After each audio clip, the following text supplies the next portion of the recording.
What Really Happened with your host, Mike Rivero. You're listening to the Republic Broadcasting Network, where you'll find out what the Fukushima's going on. And aloha, America. Welcome to our show today. It is Wednesday, December 21st, 2016, middle of the weekday, hump day, starting that long, slow glide down to Kaahumanu Friday and another Christmas weekend. We're coming up on Christmas here, and we've finally got all of our Christmas shopping done, and there's always a name that you forget out there, but we're out there, and I think a lot of people are feeling very festive with the recent turns of events in the news, especially over in Aleppo.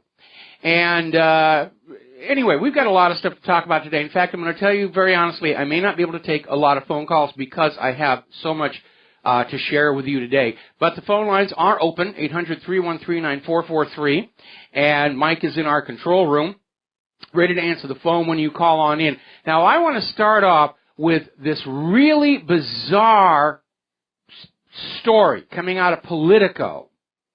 And as you know, Donald Trump has announced he's keeping his own private security along with the United States Secret Service protective detail. And Robert Reich went out there on Facebook and said, this is the sure sign that Trump is going to be a tyrannical dictator. He's got his own security. And basically trying to make it look like this is all a bad thing and how dare he have his own security and he shouldn't have his own security. He should rely on the United States Secret Service protective detail. And he's out there accusing Trump's private security of all kinds of attacks on protesters, which is not true. And remember, during the altercations where Trump had to be protected, it was his private security and not the Secret Service that protected him. There was the line jumper with the knife, the gentleman with the gun, a couple of other incidents like that. And let us not forget that when John F. Kennedy was assassinated, his entire Secret Service detail stood down. We've all seen the James Altgen's photo of the moment Kennedy is being shot in the throat, the Secret Service on the car following him have not moved. And 2 cars back, Vice President Johnson's Secret Service, they're out of the car already. They heard the gunshots. They're rushing to cover the Vice President. And we've all seen that video at the Dallas airport when Air Force One arrived, and the Secret Service agents that were supposed to be riding on the sideboard of the presidential limousine were told to stand down. And you can see the Secret Service agents going, what? This isn't going to work. And let us not forget Indira Gandhi, who was assassinated by her own security detail. So one has to wonder if Robert Reich wants to open the door to a potential assassination of Donald Trump. I think Trump is very wise to keep his own security detail, given how many people in the establishment absolutely hate him. Now then, there's good reason for Donald Trump to not trust the Secret Service. First of all, a few years ago, when they were checking Claire and I out while Obama was out here for Christmas, they didn't impress me. The guy was easy to spot, very nervous. Maybe they were using us for a training mission or something. But we know that there's been a lot of scandals with the Secret Service. They're, drinking on duty, prostitutes, literally drunk driving one of their cars into the White House barricades. And we put up a whole bunch of these stories, including that story of Tariq and Michelle Salahi, who crashed Obama's first state dinner, got right past the Secret Service, and then used their notoriety to get a little reality TV show going, which went absolutely nowhere. There was the person who jumped the fence, got into the East Room before the Secret Service caught him. And then there was the guy who opened fire on the White House. The Secret Service thought it was a car backfiring and stood down. They didn't even realize the White House had been fired on for 4 days until housekeeping noticed a broken window.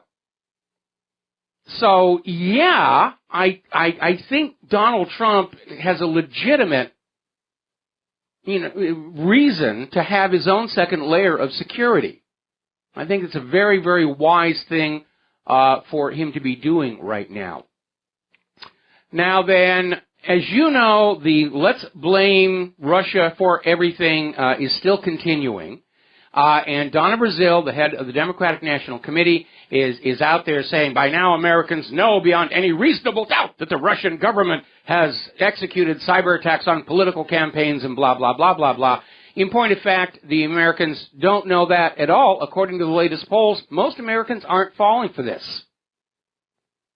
Most Americans understand this is the church of the liberalologists, still following the most holy dictum of never accepting responsibility for their own shortcomings and failings.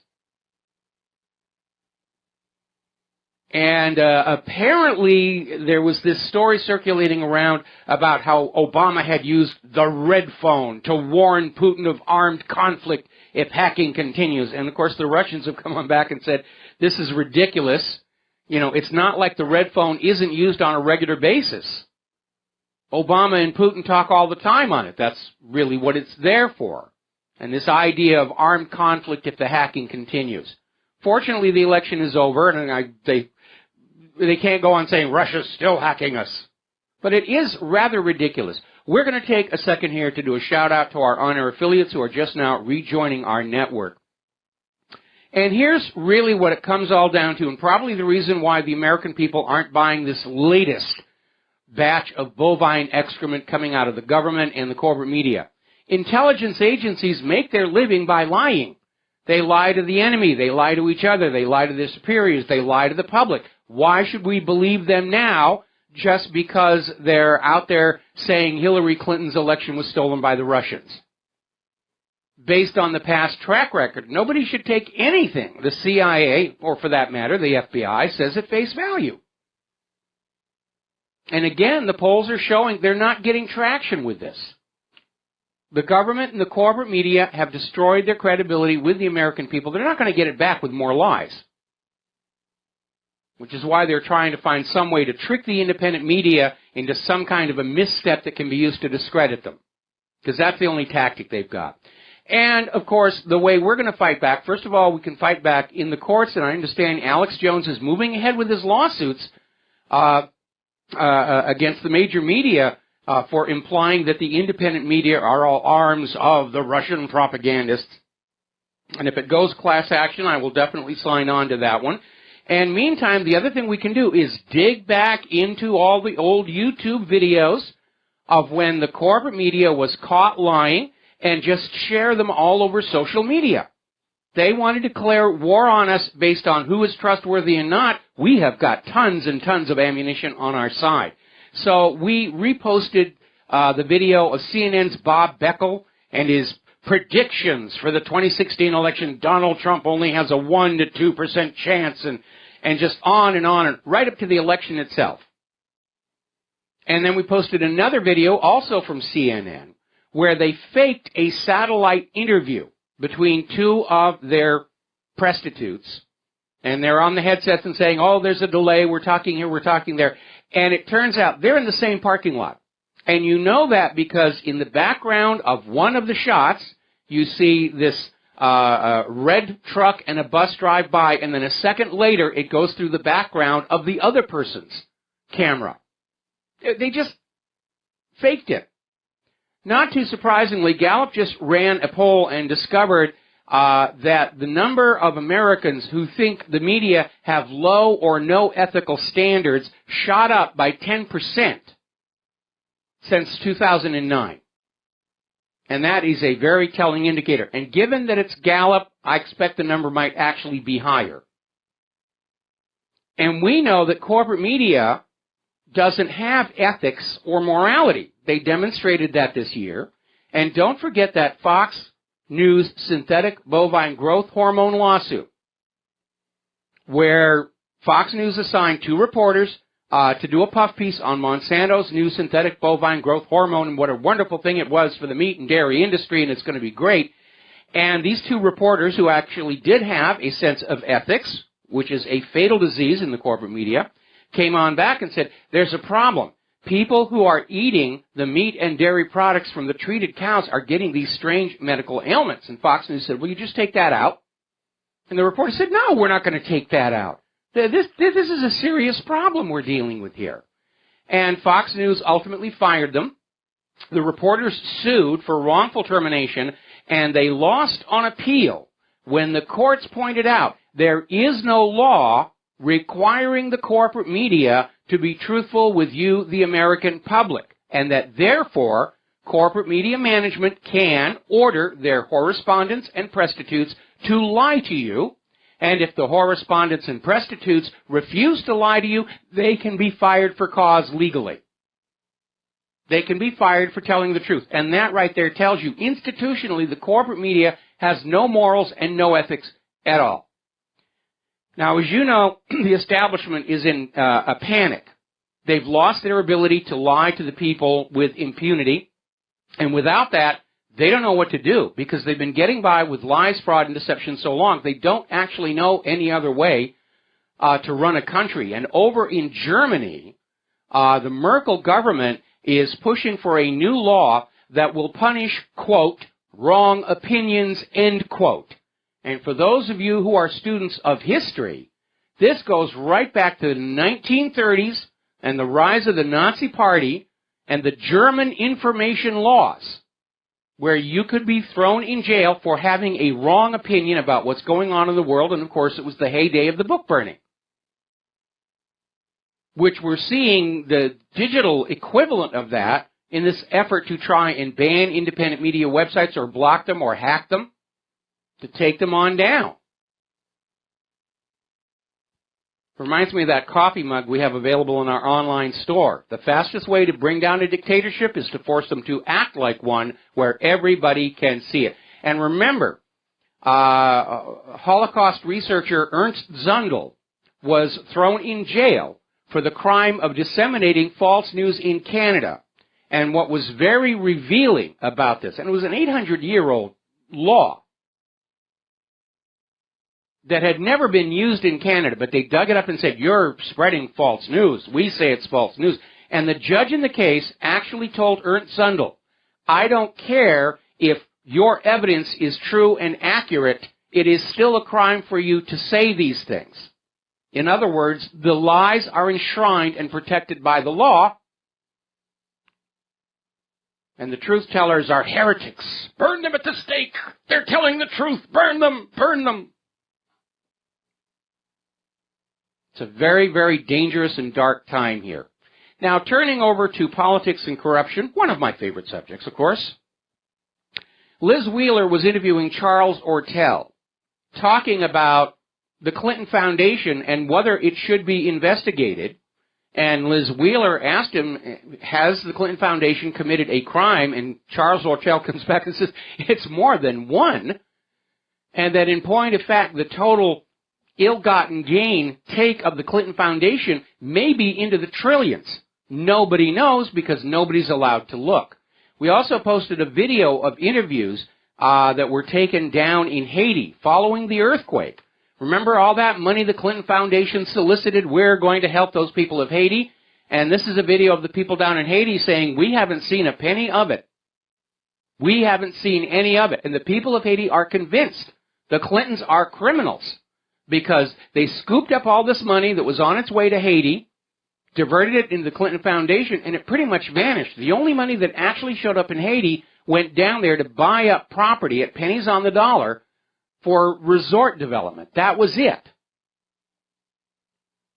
And talking about the liberal media jumping the shark, this is a good one. Women's magazine Elle has actually said that Ivanka Trump is dangerous to women because she's exceptional.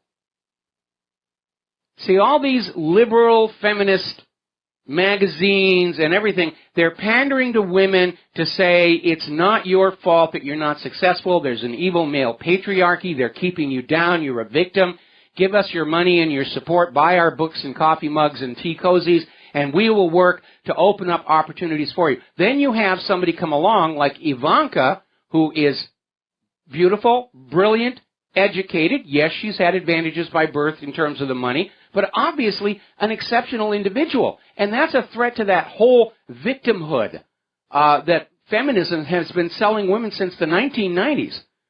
Far from empowering women, feminism has turned them into another victim class. for political exploitation. And that's why Ivanka Trump is a danger to women. No, she isn't. She should be an inspiration.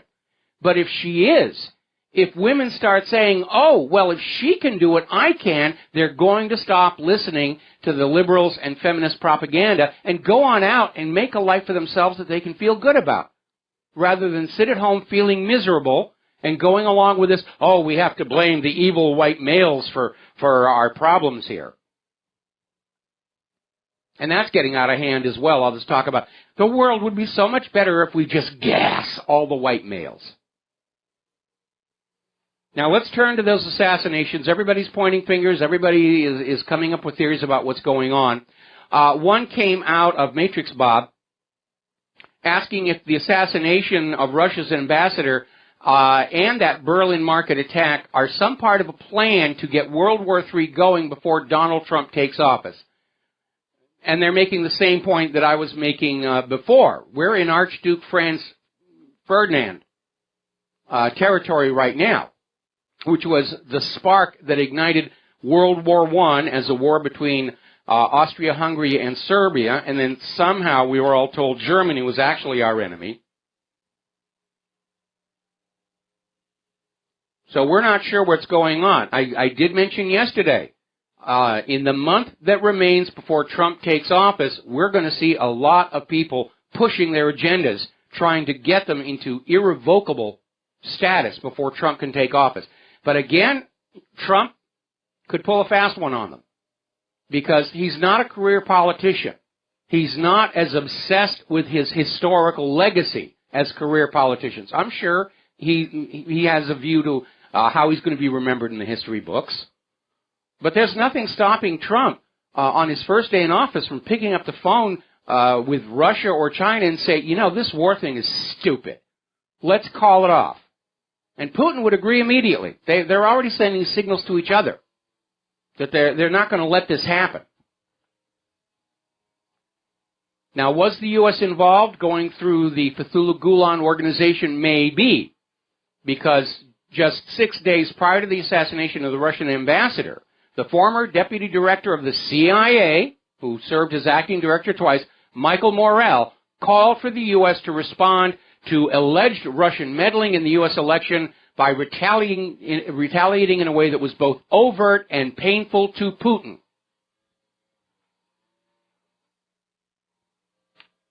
Do you realize the mindset that's going on here?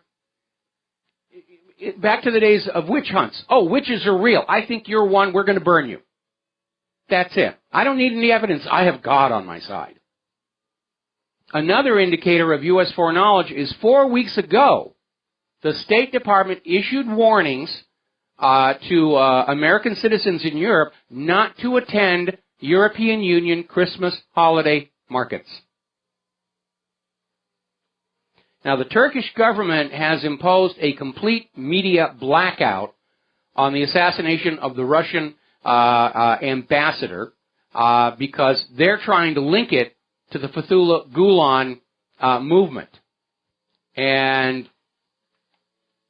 that's been complicated by the fact that al-Nusra is now claiming responsibility for the assassination. Maybe they did, maybe they didn't. A lot of these small little terrorist groups like to take credit for things that happen. It makes them look better. But that makes the U.S. look bad because al-Nusra is the #1 rebel group that the U.S. has been supporting in Syria in their efforts to oust Bashar al-Assad. Complicating that is another faction, Jaish al-Fatah, is claiming they did it. And I can almost see this image of al-Nusra and Jaish al-Fatah, in a steel cage death match, beating each other up. No, we killed him. No, we killed him. No, we killed him. You go away. You're a bunch of pansies. It really is getting ridiculous out there. We're going to take a break for commercials, and we'll be right back after these few words. And aloha, America. Welcome back to the show. We're talking about the assassination of the Russian ambassador in Ankara, Turkey. Turkish police have already arrested 13 additional suspects they feel are tied to the Russian ambassador's murder. Now, remember, according to the Jerusalem Post, the actual assassin was under investigation for links to the Fethullah Gulen organization in the United States of America. So they may be rolling up a network, or it may just be an opportunity for Erdogan to clean house. Meanwhile, Turkish prosecutors are asking, and a lot of people are asking this, why they didn't take the assassin alive. He was cornered. He didn't have an escape route. They could have just sat down and waited him out. But Erdogan is defending the police actions. Meanwhile, the United States has now officially denied any involvement in the assassination of the Russian envoy. And you know the old wisdom in Washington, D.C., never believe anything until it's been officially denied. Now, here's where it gets a little bit sick and twisted, because over at the New York Daily News, they have this columnist who came on out trying to make a case saying that this was a good thing to assassinate Russian diplomats.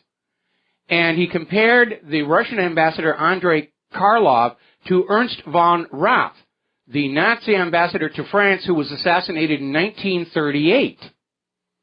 So Kunchman is the guy who wrote this, is out there saying this is a good thing. We should be assassinating Russian diplomats around the world. Now, of course, assassinating diplomats is tacky. It's a violation of international diplomacy. And again, it does seem like they want this thing to ramp up.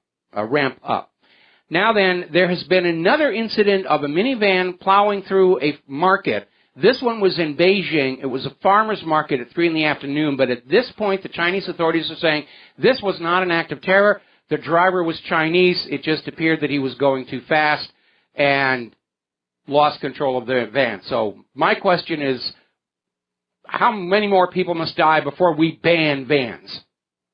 Or at least have a 15-day waiting period for vans. They're nothing but killing machines. They serve no useful purpose. It's time to ban the van, as it were. Now, turning over to the situation in Syria, Turkey, Russia, and Iran have had their three-way meeting about what's going to happen in Syria. Sergei Lavrov, Russia's foreign minister, made the phone call to U.S. Secretary of State John Kerry to basically say, we've had our meeting, we've reached an agreement, and we think we can calm this thing down, and no, you're not invited. Well, it looks like the U.S. is trying to find another way to get back into Syria, because now they're up there at the United Nations pushing through a resolution for a humanitarian mission into Syria. And as the Russian observers have pointed out, this resolution doesn't actually say who's going to be in charge of the humanitarian effort. Now, right now, the only outside country that's actually engaged in humanitarian support into Syria is, of course, Russia. They're bringing in something like 80 tons of food every single day. But this may be the U.S. attempt. We're coming into Syria. The UN says we can come on in on our humanitarian mission. Again, this is probably the way that Obama is going to stall the final collapse of Syria until Trump is in office. Because Obama doesn't want the loss of Syria on his legacy, his historical record, because it's going to be the biggest U.S. military defeat since Vietnam. Meanwhile, the Syrian army is closing in on the last of the Aleppo rebel holdouts, and it's only a matter of time. It's only a matter of time. Now, we were talking the other day about how Egyptian police arrested a photographer who was faking photos of wounded children, claiming that this was coming out of Aleppo. It was being flooded onto social media to convince everybody, Russia and Syria are doing all these horrible, terrible things. And, that's why the U.S. has to go on back in and save these poor, suffering civilians of Aleppo. Well, if the U.S. cared about the civilians of Syria, they wouldn't have started this whole war 5 years ago. All right, we're going to take a break for commercials. We'll be right back.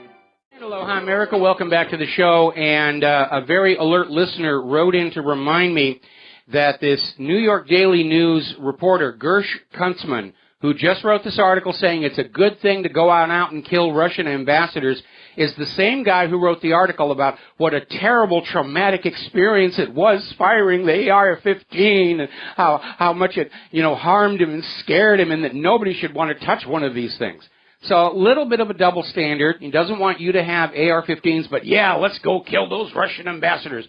Well, Gersh, if you really feel that way, here's your rifle, here's your parachute, and we'll call Putin and tell him to be on the lookout for you. Now, getting on back to the story I was talking about before we hit the commercial break, Egyptian police had arrested this photographer for faking photos of wounded children that were blasted all over social media and even the corporate media as proof, nudge, nudge, wink, wink, say no more, of atrocities committed by Russia and Syria against the civilians in Aleppo, thereby justifying somebody coming on in and telling them to leave and taking over, meaning the United States of America. Well, Egypt has now upped the ante. They have now arrested 5 people in Port Said, making fake photos and fake videos to be used as anti-Syria propaganda. So that is all starting to unravel. According to an article over at daisyluther.com, saying that these staged photos are showing people exactly what they want to see, meaning the world leaders and the people in the corporate media. Oh, these are pictures showing what we want to sell, horror and blood and death and wounded children. And every time they get caught at another one of these, the credibility of the corporate media declines, and they stand up and scream, oh, it's all the fault of the independent media. How dare they tell the truth on us? It's restraint of trade. They're cutting into our business. Our business is lying. And if they're interfering with that, we should sue them for restraint of trade, because that's our trade, lying for money here. Now, the reality on the ground is that Christmas has come early to Aleppo, and the party is definitely on. Bands and choirs in the street, celebration. They even put up this huge Christmas tree. Unfortunately, that was marred by a suicide bomber who came on in and blew it up because, by golly, the people in Aleppo aren't supposed to be seen as happy and celebrating. They're supposed to be miserable so we can go and invade again. We're starting to get a tally now of what this covert war in Syria through ISIS and Al-Qaeda has been costing. The New Eastern Outlook website has an article by French investigative reporter Jean Perrier basically saying the United States has spent $1.5 billion with a B acquiring weapons that are of Russian or other origin to smuggle into ISIS and Al-Qaeda in order to allow the United States deniability. And if you are a fan of the movie Charlie Wilson's War, you'll recognize the play again. When Charlie Wilson went on in and said, we're going to back the Mujahideen against the Soviet Union and get them out of there, they had to go around and buy weapons from Israel and from Egypt and captured Russian weapons from all these other people so that when the Mujahideen were caught, there wasn't anything that linked them directly back to the United States. Well, guess what? The cover is already blown. And we know that's what they've been doing. And this transfer of weapons and money and supplies from the U.S. to these terrorist groups has been confirmed over and over and over again through some of the leaked emails, through documents recovered through congressional investigations, Judicial Watch lawsuits. This is the true reality of what the U.S. government has been up to. And they have concealed what they're doing from you, who are expected to pay for it all, and in some cases sacrifice the lives of your children, with the complicity, complete complicity of the corporate media. Now, as you know, the U.S. is ramping up sanctions against Russia in response to their cyber attacks on our election system, which, again, nobody can prove.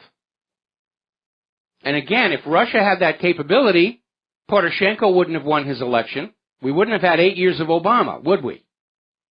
It just doesn't make any sense. Russia is basically saying, at this point, almost all communication between Russia and the U.S. is frozen, except for Obama calling up and saying, if you hack our systems, we're going to declare war on you. They're really pushing as hard as they can for a war before Donald Trump can take office. Donald Trump, on the other hand, just sent a very clear message because somebody leaked out, probably intentionally, a Pentagon memo detailing Donald Trump's defense priorities. And, of course, it's terror and various other situations. Russia is not on that list. Russia is not a defense priority for President Trump. He's sending a message to Putin saying, stay calm, it's only one more month, and then we'll be out of this mess.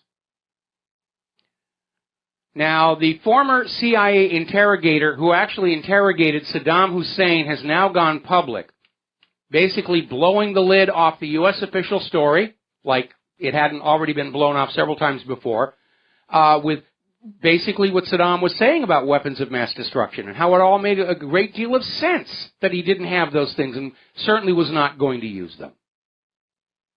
Remember when phony Tony Blair was out there saying Iraq could attack us in just 45 minutes? Why would they do that, Tony? I don't know. Because they're crazy Middle Eastern people. And, of course, this gets back to the article I wrote called The Lie of the Century, now The Lie of the Last Century. And pointing out here that every time George W. Bush and the U.S. government told you another lie about Saddam's weapons of mass destruction, the corporate media fed it to you without question. And now they have the gall to point fingers at the independent media and say, we are the fake news. You can see the uphill battle they're facing right now. They've got a long, long history of lies and deceptions against the American people. They are constrained by their masters from being truthful. The only tactic they've got, and I'm sure they're working on it right now, is to try and plant something on the independent media that can be used to embarrass us, discredit us, or even worse, set us up for defamation lawsuits that would sue us all out of existence. So we have to be very, very, very careful. We have to be the professional journalists that the corporate journalists stopped being decades ago. Now, do you remember back during this whole attempt to ramp up racial tension to support Hillary Clinton's run for the office, and Walmart refused to carry a T-shirt that said, "All Lives Matter." Actually, it was a bumper sticker, because Walmart thought the statement, "All Lives Matter," was offensive. It's offensive to say, "All Lives Matter."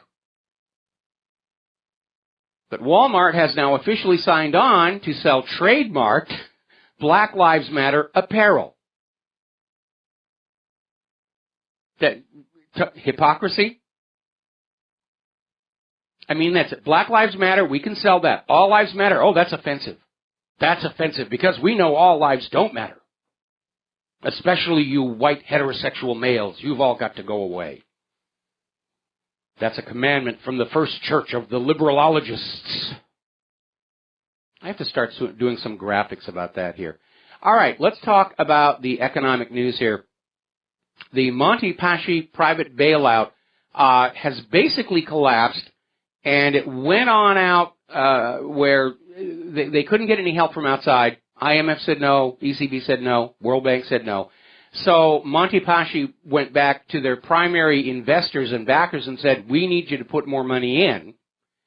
And these anchor investors said, I don't think we can do that because it's roughly the equivalent of taking our money and dumping it into the toilet and flushing twice.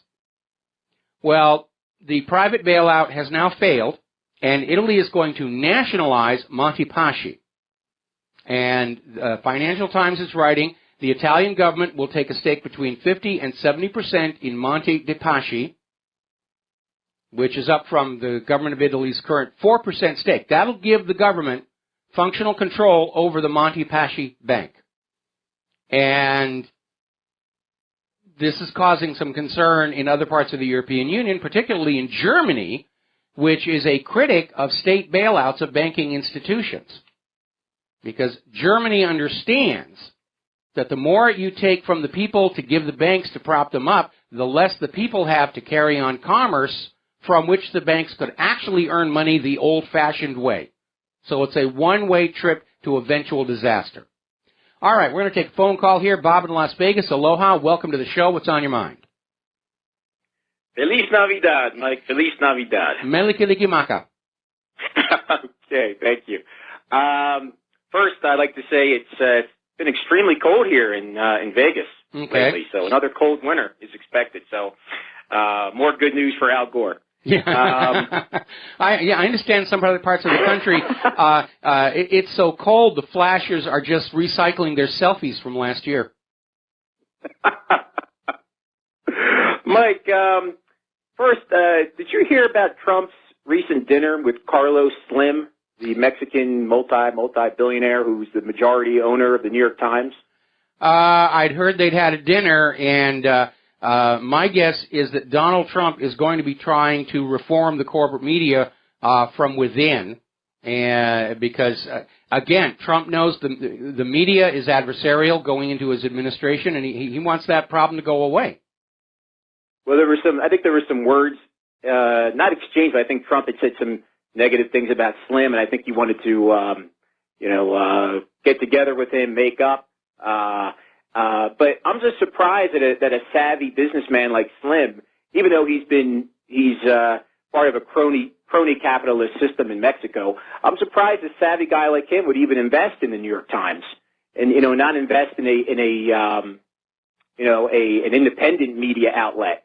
I don't know what he sees in the New York Times. Well, what he sees there's a couple of possible explanations. First of all, from a business point of view, it doesn't make any sense. The New York Times is losing money. They're having to close 8 floors of their own building and turn them into rental office space to try and stay in the black here. But it could be that this individual down in Mexico is being used as a cutout for control of the New York Times from sources within the United States of America.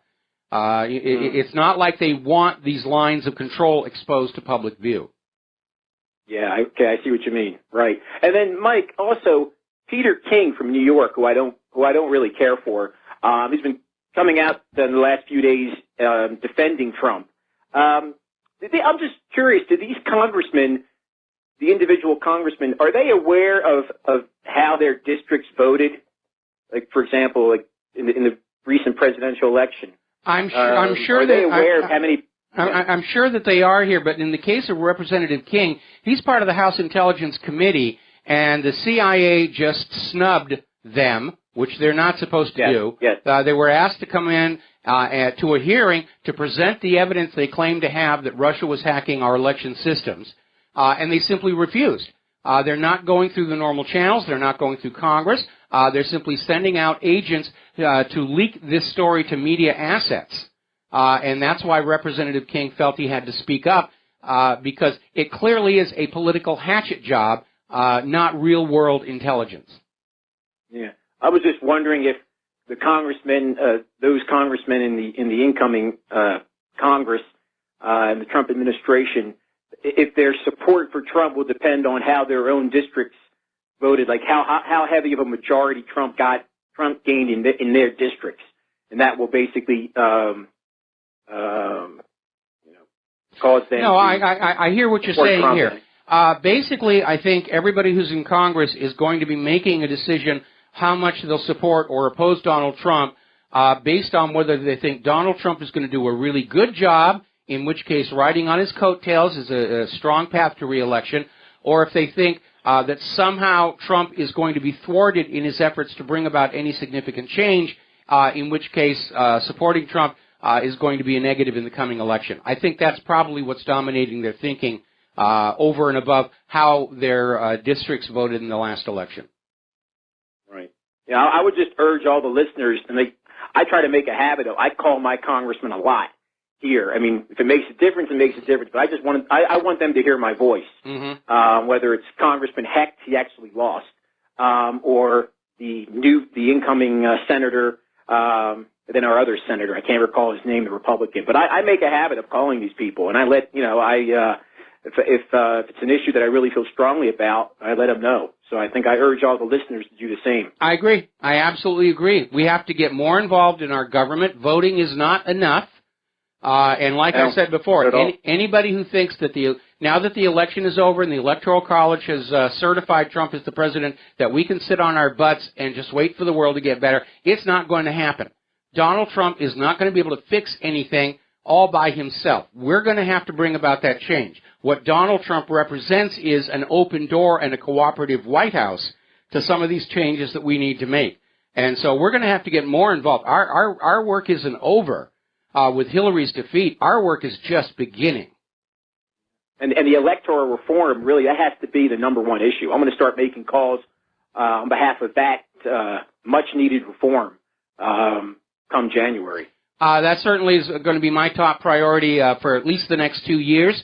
And I'm going to make that article on how to have honest elections a permanent fixture at the top of the website. I may even start a second website just on this whole issue of how we can have honest elections. And if you can grab all this information and just send it all around, it's a good framework to start with. And, of course, I welcome any suggestions for improvement. As long as you understand the basic rules, there will be voter ID, there will not be electronic voting machines, there will not be tabulation centers, because that's where all the election fraud is taking place. I mean, up in Michigan, they're finding 37% more votes than voters in these districts that went for Hillary Clinton. You're not seeing that on the corporate media. They're not reporting it one tiny bit. You're having to come to the independent media to find out that there was, in fact, massive evidence of election fraud, both in the primaries and in the general election, all of it favoring Hillary Clinton. All you're getting from the corporate media is Russia's bad, we're good, Russia's bad, we're good. That's all you need to know. And they're too busy demonizing the dead Russian ambassador. That's how evil these people are. Yeah, that is tacky in the extreme. Even to such a low, I think it was the Daily News that basically compared him to a Nazi, and they said it's about time one of these Russian officials was killed. That's how despicable these people are. Yeah, that was Gersh Kunzman who did that. Yeah, we talked about that just a few minutes ago. It is disgraceful. It is absolutely disgraceful. Okay. And the usual suspects, of course, Al Jazeera as well. Thank you so much, Mike. All right, got to take a break for commercials. We'll be right back. And aloha, America. Welcome back to our show here. We're going to go back to the phones. Mark in North Carolina. Aloha. Welcome to the show. What's on your mind?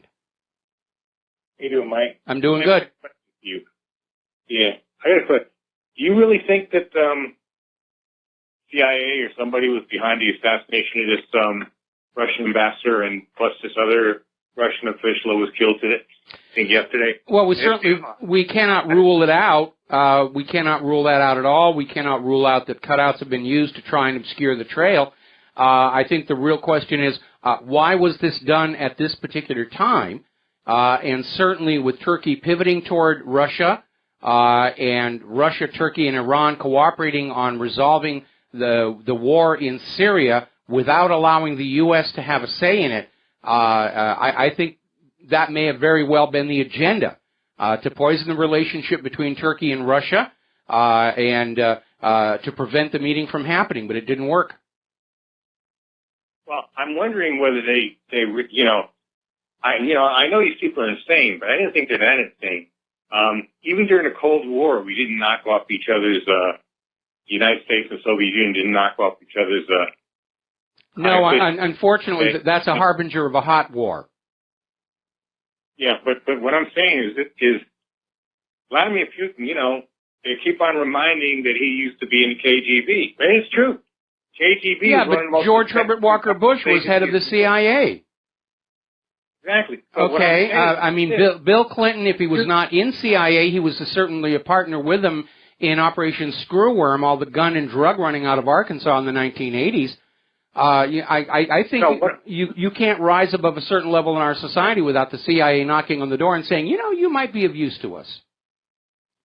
No, but what I'm trying to say is that with Putin, if they think that he's just going to sit around and not find out who's behind it, and if it is the U.S. behind it, if the CIA or somebody like that is behind it, he's perfectly capable and probably would, when we start losing some of our ambassadors, or maybe even higher officials. No, he won't do that. Be surprised. No, Putin won't do that. Don't think so? No. It's one thing to know that something happened, and what you do with it is a complex issue. When Bletchley Park broke the Enigma code and started reading what the Nazis were going to be doing and where, they had to make these very difficult choices about whether they were going to try and intervene or not, because to intervene too much would have tipped off the Nazis that Enigma had been broken. And so they had to sit back and let ships sail into areas where they were going to be sunk, let people march into areas where they were going to be killed. I think Putin probably does know who did this, and I think he's going to sit still. The one thing Putin is not going to do is escalate the situation with assassinations of U.S. ambassadors. because Putin doesn't want this war. And Putin understands all he's got to do is stay cool for another month, and the threat of a hot war between the U.S. and Russia is gone.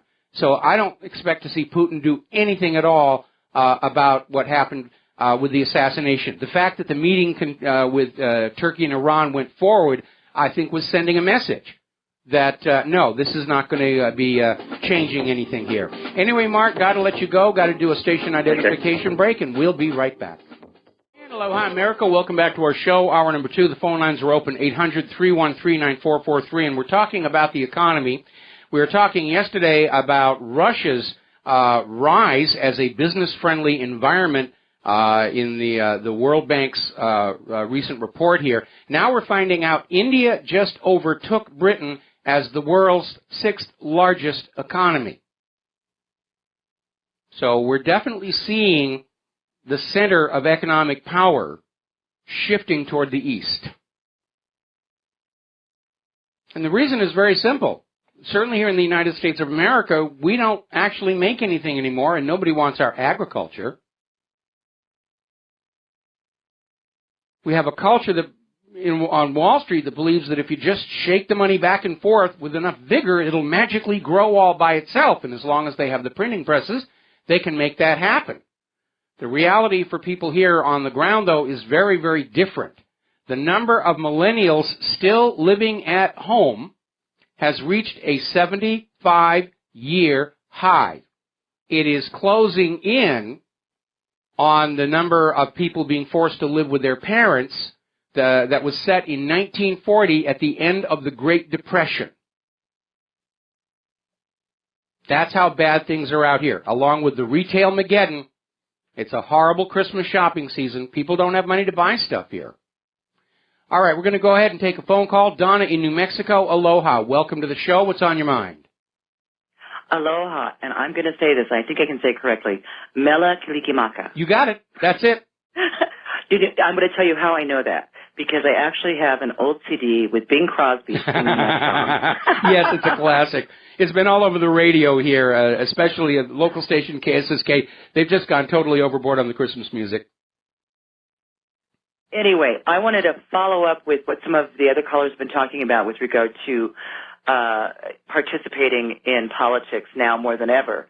And I've been doing it through social media on Donald Trump's Facebook. And even though he's not in there yet, and we got to give him time, I have some issues. Many of us have issues.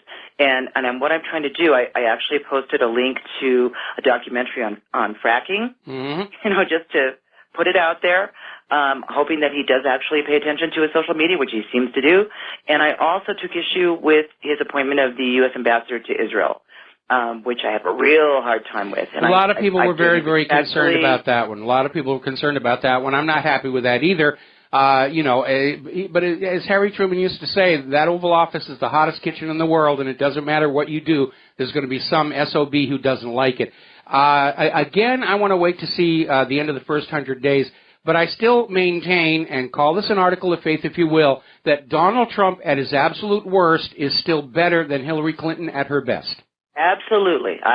There's no question about that. Yes. But I do think because of the social media aspect of how he approaches things is a very good opportunity for people to say, hey, happy about this, not happy about that. He does seem to pay attention. I just want to put that out to the people who, I voted for him. First time in my life I voted for a Republican. First time. Mm-hmm. And I'm standing by it because they're to me, at the very least, he's shaking up the establishment, and that's an important thing. So hopefully if enough people participate, and we have to, on the local level, on every level, to continue to do that, then, our voices may still be heard and be considered important. That's all I wanted to say.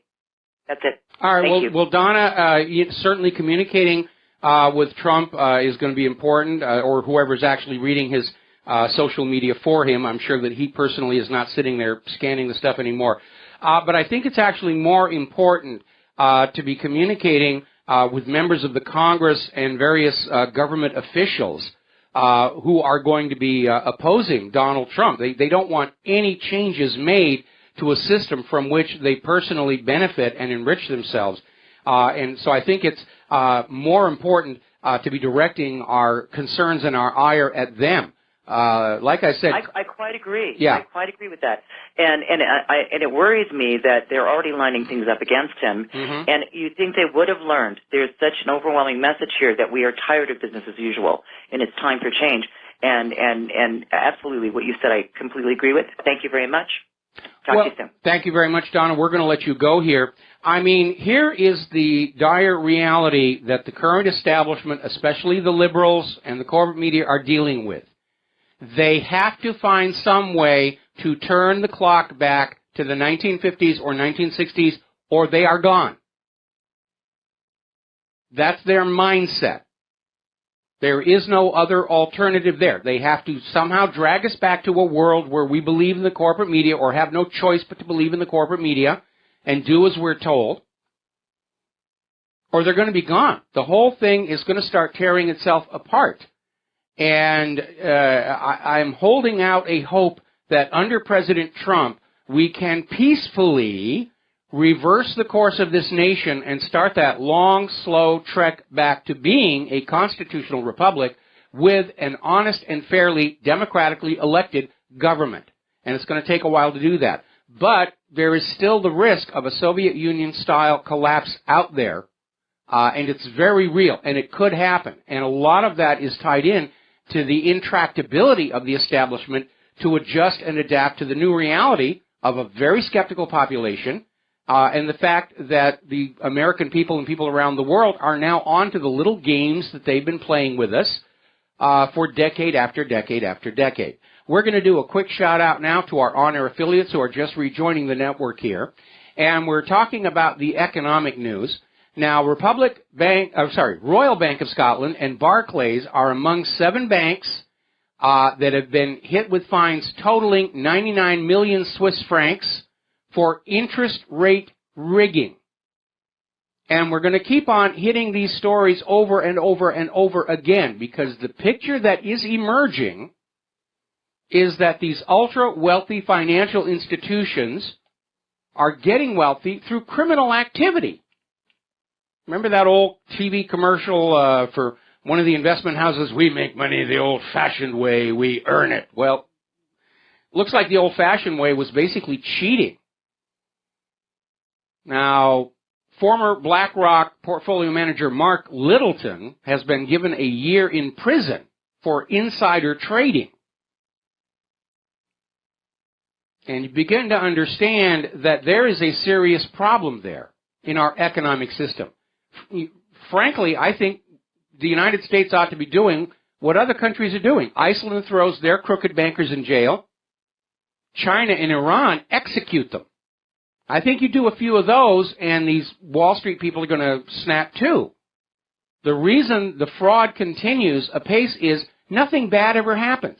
Their corporations are fined, and the fines are deducted from taxes, and the balance paid for by customers in higher fees.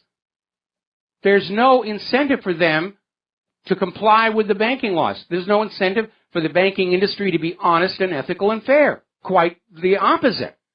The incentive is go on out, be reckless. If you get into trouble, we'll loot the people and make them pay for the losses. And that is the essence of a fascist economic dictatorship. Now, despite my concerns about possible ramifications resulting from Christine Lagarde's conviction for criminal fraud, and she's not going to appeal, she's accepting the decision, the punishment was a wrist slap, and as it turns out, she gets to keep her job at the IMF. They don't care that she's a criminal. Apparently, the IMF is the bank of crime, because the last 3 heads of the IMF have all had criminal problems. Now, this is the season for credit card debt. Story coming out of Investment Watch blog. This Christmas, Americans will spend an average of $422 per child. Actually, I don't think so. I think $422 per child is what the retailers want you to spend. And so they're going to put this out there so that if you're there with only maybe $100 for your child, there's that social pressure, keeping up with the Joneses. Oh, we haven't spent enough. We haven't spent enough. It's just another way of wringing more money out of you. It's an act of desperation, and it's definitely not working. Britain's debt soars to 1.7 trillion pounds. Borrowing is jumping again. It's a debt trap. It's designed that way. The entire banking system, from the private central banks on down, is a system of enslavement. Its goal is to get you onto that debt trap as early as possible. They're doing it now with student loans. Next thing you know, they're going to be giving credit cards to high schoolers to make you their debt slaves. This must stop. All right, we're going to take a couple of phone calls. Joel in Wisconsin, aloha. Welcome to the show. What's on your mind? Hookah, Michael. Okay. Close enough, eh? Close enough for country and western. If our government media complex is now telling the American people that there is such a thing as fake news, which there never was before, and that Putin is behind it, then they're admitting something that they could never say before. And if Putin did not do it by himself, then wasn't there a conspiracy behind that? And then there would be conspiracies, which we all know there's no such thing as conspiracies either. Well, like I said, the biggest failing when they decided they were going to start propagandizing the American people, because the United States didn't really have, at that time, a permanent ministry of propaganda, they subcontracted all of this out to advertising agencies and public relations firms, which institutionally do not think in long time spans. 30-second commercial, 60-second commercial, 4 to 5 week sales campaign, and then the slate is erased and they're off to the next thing. So there's no continuity. And that's why the propaganda we're hearing today directly contrasts with the propaganda we were hearing 6 months ago. Well, now they're out there, Russia's hacking our elections. It's all a complete fraud. Everybody's rigging. 6 months ago when Donald Trump said there's a reason to doubt the honesty and accuracy of our elections, and they said, oh, that's ridiculous. Nobody can interfere with the American elections. And when the American people hear this switch around, they're throwing their hands up and saying, this is utter nonsense. It's double talk.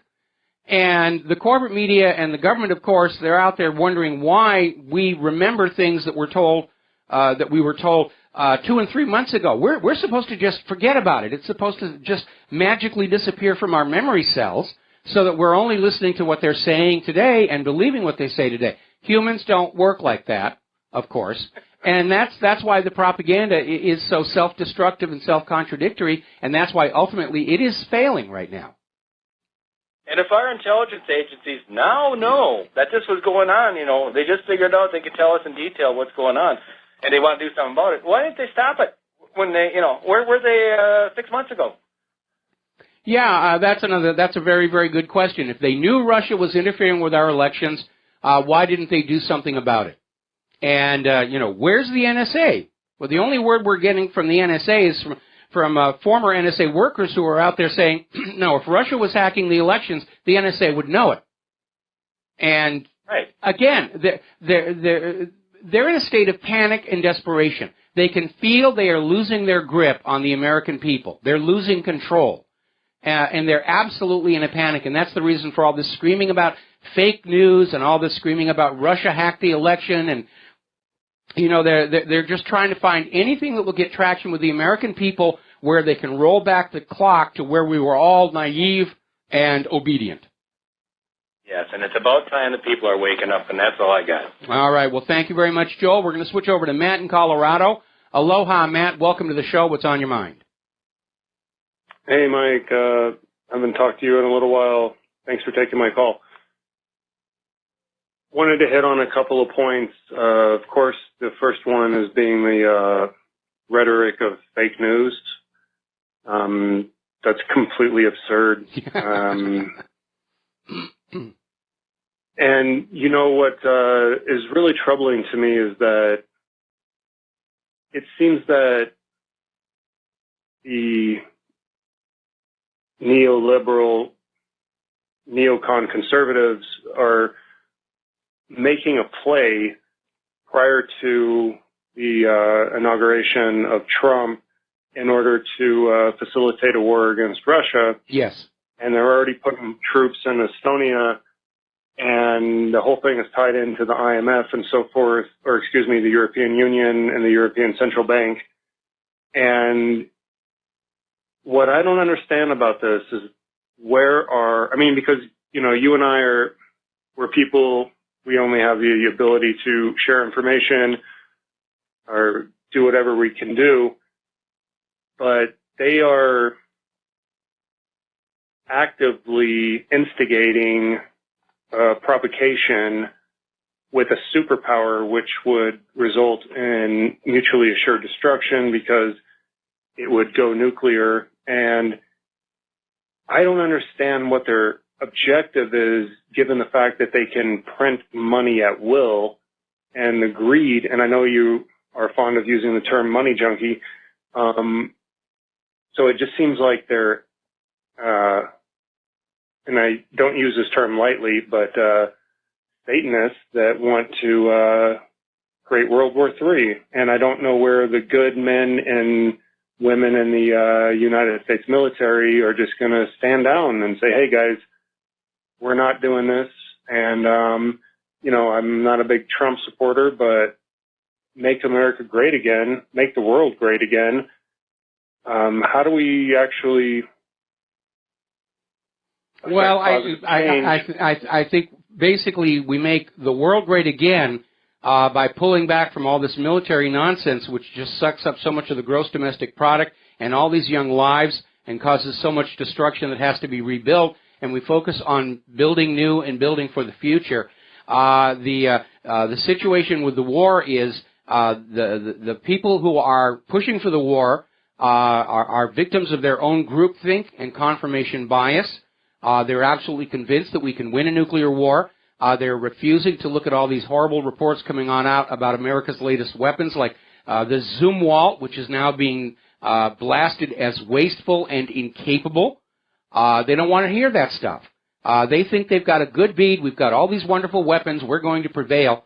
There's a lesson of history that needs to be remembered here. Whenever two nations go to war, both sides are convinced they're going to win, and obviously half of them are wrong. I would completely agree with you, and to me it just seems that they're maniacs because through cooperation we could all come out better than going into war. And the globe is getting smaller by the day, and more information is being shared. And it seems like cooperation would be such a much more logical. Well, for ordinary people like us, yeah, cooperation is always going to be advantageous. But you need to understand, from the point of view of rulers and the money junkies, war is easy. It doesn't take a lot of skill to go on out and destroy other things and then try and profit from the chaos. Actually running a country profitably and efficiently takes a lot of work. And these hereditary ruling class members of our society don't have the necessary skill set. They've gotten by with war and lies and propaganda so long, they don't know any other way to do what they're doing. There's this supposed bit of wisdom that war is always good for business. No, it isn't. War is very terrible for business, except for the defense contractors. What war does is it plunges us all back into the debt of the bankers. The bankers are the ones who really want wars, because wars represent that richest harvest of debt to the bankers, because the bankers will loan money to both sides to fight the war. Then when the war is over, they'll loan more money to both sides to rebuild from the war. And when it's all over, ordinary people like you and I, we've sort of kind of got what we had before, except the graveyards are a lot bigger, and we're back in debt slavery to those bankers for the next 100 years. That's the scam. That's why the bankers are always pushing to have war. They're not going to fight in them. Their children aren't going to fight and die in them. They're living in their mansions in places that are outside the invasion routes and bombing targets. So it's very easy for them to sit back and say, yeah, let's play the grand game here. After all, military people are just dumb, stupid pawns to be spent in foreign policy, to paraphrase from Henry Kissinger. Anyway, listen, Matt, got to let you go. Got to take a break for commercials. We'll be right back. Hi, America. Welcome back to our show. We're going to take a phone call from Philip in Poland. Aloha, Philip. What's the latest update from Poland? Hello, Michael. How are you? I'm fine. I was listening to your show yesterday when you were discussing Poland and concerned that there was some sort of color revolution going on out here. It's not. Okay. Poland is a fairly insular country in itself. Has been for centuries.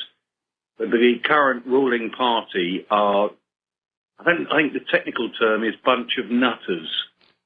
The Krasinski twins, who have run it for many years, one died in the plane crash in Smolensk, are just out there. The rules they're bringing in, it's a one-way path to a dictatorship.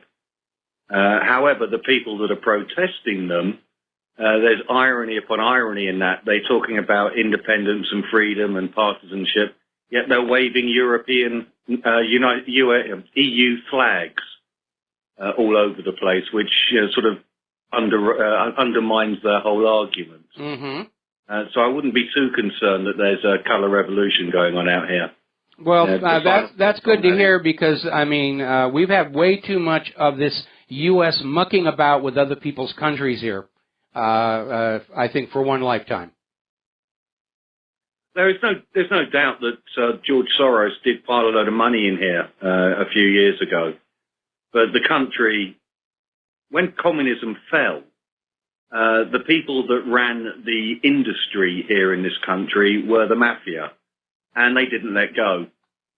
So the leading elite here are mafia-based operations, mm-hmm. and that has not changed. And when they did try to change it 20 years ago, people protested. The government said, no, we're going to sweep it under the carpet. So nothing did change. Sounds a lot like what's been happening over here. Yeah, I wouldn't deny that. I just wanted to make that point that it's unlikely that there's no feeling for a revolution. There's a lot of dissatisfaction mm-hmm. with the ruling PIS party, PIS. But there's, I think you've got to go back to 1957, the last time the Polish people really stood up in arms behind the barricades, and they were crushed. And add on top of that communism, for all that period, and the secret police, mm-hmm.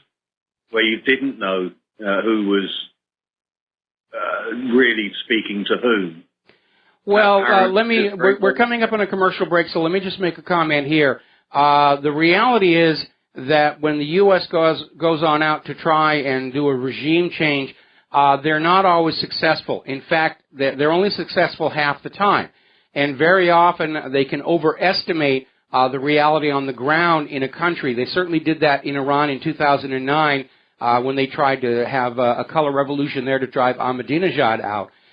So the fact that Soros is in there mucking about in Poland's internal affairs, I think there's a concern. But I'm glad to know that it looks like any such efforts are going to come to naught. Because please hold me over, because there's one point I want to come back to you on. All right. Well, we still got about another minute and a half, so keep on talking, and then we'll take the commercial break. Okay. There is no advantage for the Americans to try and overthrow the current regime. They've got everything they want out of them. They've got the missile defense system in place. They've got American troops on the ground, and the Polish ruling party are beholden to the Americans in a lot of respects already. So there's no real benefit in flipping to the other party. So I wish there was some sort of uprising in Europe that is more of the Trumpism type, freedom, liberty. It's to my mind, it's just not there. I think over time we're going to start seeing that, because this push to create a single global government has created a political climate conducive to a single global revolution where the people of every single country all at the same time stand up and kick out the bosses and the oligarchs and the money junkies, drop them in the ocean, drop them in a volcano, and we basically go back to a much more humane society for ourselves. Anyway, thanks an awful lot for the update. I hear you. Have a good night and a lovely Christmas. All right, same to you, and we'll be back with more phone calls. And aloha, America. Welcome back to the show. We're going to go back to the telephones here. Steve in California, aloha. Welcome to the show. What's on your mind? Add to what you spoke about the war, the bankers funding both sides and then the rebuilding after that. I think another thing I find very infuriating is after the war is over, the establishment and building of memorials to honor the soldiers, and the spin they put on that is that they were defending freedoms of the United States, democracy, when these were just wars of conquest. That irritates me greatly. Yeah, it does me too. They're just trying to set in steel and stone the official mythology that all of America's wars are moral and just and righteous, and all the other countries' wars are evil and bad, and they deserve to lose. Yeah, and then that after phrase, support your soldiers, support the soldiers. Well, I support protecting my borders. I support my country being protected, but I don't support it to invade other countries and overthrow governments and to establish puppet governments and steal the resources. I don't support any of that, and that's kind of what we are. Well, I'm glad you made that distinction here because my point of view, and this gets into this idea of the government has all this money to build all these war memorials, but no money to actually take care of the wounded veterans when they come on home, which tells you what their priorities are. And my feeling is that whether you agree with the wars or not, and I certainly do not, just in case some of you were uncertain where I stand on those, we do have a debt of honor to all those people who put on that uniform and who came back wounded and injured. They should be taken care of. That's what the VA is supposed to do. They haven't been doing a very good job of it. So I think it's possible to support our troops while not supporting the war, as long as you look at it from that point of view, because I have the utmost respect for anybody who does put on that uniform and takes that oath to serve our nation. The fact that they are being misused and abused and taken advantage of by the civilian leadership is, of course, atrocious and abominable. But we have all military people around here in Hawaii. We have the highest per capita density of military of any state in the United States. And all the military people I talk to, they're very upright, honorable people. They're strict constitutionalists. And I'm in agreement with a lot of people who think that if push comes to shove and there was some kind of a confrontation here in the United States, the rank-and-file military would not be supporting the U.S. government. Point well. Thank you, Michael. All right, thanks an awful lot. We're going to switch over to Ken in Australia there. Good day, mate. What's going on? Hello, mate. How are you? Fair dinkum. Yeah, I'm a friend of Caribbean John. Okay. And I just want to let you know that the guy's in a coma. So for everyone who's a fan of his or who claim to be Christian, I would say pray for him. And he's basically had a very bad cough, lung, and I think it's something else. But his wife called me and let me know. And I'm a little vague on it because I was a little stunned, I suppose. But I'm not clear whether he was induced into a coma. But the next 24 hours will be critical. So I'd ask Claire and anyone who claims to be a Christian to pray for him. He's an atheist, and he basically, I pray that he would, have a vision of the reality of Jesus and hell and all the rest, and that his eternal soul would be saved. Second priority would be that he gets raised up from his sick bed to entertain us another day. So I just thought I'd inform you guys about that, and I know he's got a lot of fans. I appreciate that, and please do keep me informed as to what's going on. And I'm sensitive to this issue because a few years back, I had a serious sudden illness. I didn't go into a coma, at least that I remember, but it was a very narrow miss back then, and so hopefully he's going to be okay. But if you get any information, if you don't feel like calling into the show, just drop me an email because, I would like to know what's going on with him. Sure, I wanted people to know because I know he's got a lot of fans in America, particularly in Texas, and just thought I'd let people know. And yes, I'm on Scene Life, and I I'm friends with you on Scene Life. Okay.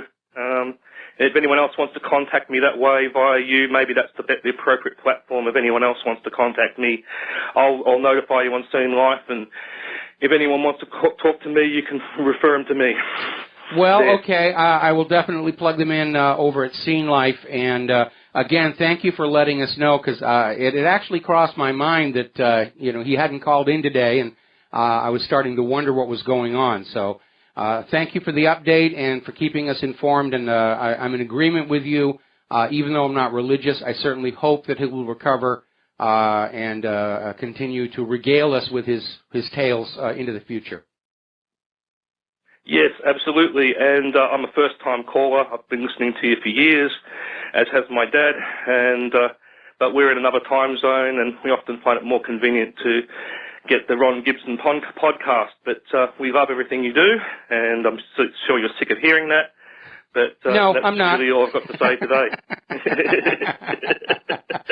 I'm kidding. I'm kidding. I'll ring in with updates when I can. All right, I do appreciate new, that. you know. I do appreciate that greatly, and thanks an awful lot for sharing that information. And say hello to your father for me.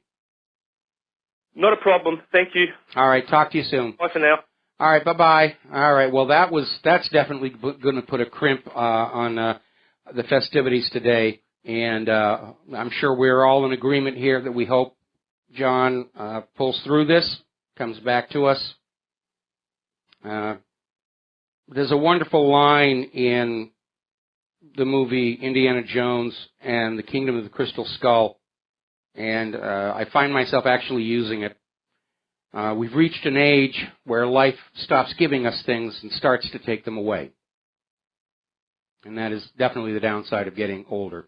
All right, let's turn over to the issue of immigration. This is getting really ugly. Apparently, in the Italian city of Trieste, an 18-year-old girl was attacked by a group of migrants. This sparked a protest of hundreds of Italians taking to the street and getting into a confrontation with the migrants. Rocks are being thrown. So how's this New World Order, everybody love each other in Europe thing coming along there, Mr. Soros here? Apparently, up in Germany, there was an asylum seeker who was informed by a German official that his asylum request had been turned down, pulled out a knife, tried to steal the official. And then apparently also a member of security who tried to intervene as well. So this is all working out so wonderfully well. Let's see, we're going to take a phone call from John in Rancho Cucamonga. Aloha, welcome to the show. What's on your mind? Hey, Michael, good to talk to you. I just wanted to take just a little exception to your position. I think you've got both feet planted firmly on both sides of the fence. The troops, the mission of the troops is inextricably and inseparably linked to their existence. If there is no mission, as determined by the current criminal-in-chief or the past criminal-in-chief, then there's no troops. So now, don't get me wrong, I'm not in favor of anyone getting hurt, but I'm not naive enough to believe that when the young people put on a uniform and go and attack another country that's no threat to us, that someone's not going to start shooting back at them. So it's going to happen. Now, as far as the VA hospitals, I agree with you. That's part of a handshake, a deal, a contract, and they should be better taken care of. But at some point, I have to say that the message that we should be sending young people, and that the pastors in the churches should be sending to young people, is that if they cannot morally justify what they're doing overseas by invading another country, just to install central banking, all in the pursuit of the one world government by the Rothschild central bankers, why would anyone risk their life to do that? And well, that's they what they ought to be thinking about. They wouldn't, but you need to understand that those military recruiters, when they approach the young people, they don't go up to them and say, "Hey, we need you to help us invade another country and steal all their wealth." They come on out and say, you're protecting America, and they fill their heads full of all of this noble ideals. And by the time these young people realize what suckers they've been played for, they're basically stuck in this situation and can't get out. And that's what I mean about how these military people have been used and abused and betrayed by that civilian leadership. They've been lured into the military with promises which the government is under no obligation to keep, and they've been lured in with a clearly fraudulent description of what their purpose is going to be. Well, I agree with you up to a point, Michael. You're right. I wasn't talking about the military recruiters. I'm talking more about the kids, young people's parents, their aunts and uncles, the religious people. I think some of them go to church every now and then. You got to allow for that, even if you don't. So that's not really a big deal. I mean, there's a lot of pastors that just don't speak out against this. Their answer is they're going to pray for the troops. Well, pray for them to do what? Pray for them to get a clue? Well, you've got a valid point there, and unfortunately the silence of the clergy on the evils of wars goes back to George Bush's faith-based initiatives where churches were literally given money to be on the side of the government's agenda to support it, and many churches that have spoken out against the war are being contacted by the IRS and told that they can lose their tax-exempt status if they advocate against the war, because the war is a political issue, and under the rules of a 501c3, they're not allowed to advocate a political issue. And so they're playing loosey-goosey with the definitions. But, you know... You're absolutely right. You know, You're right. I heard about that, too, yeah. Yeah. That's part of the whole equation, but I just want to thank you for allowing me to get on your show and state my case, so... All right. Anyway. Well, Merry Christmas. Thanks a lot, sir. Have a good day. Merry Christmas to you too, Michael. All right, bye-bye.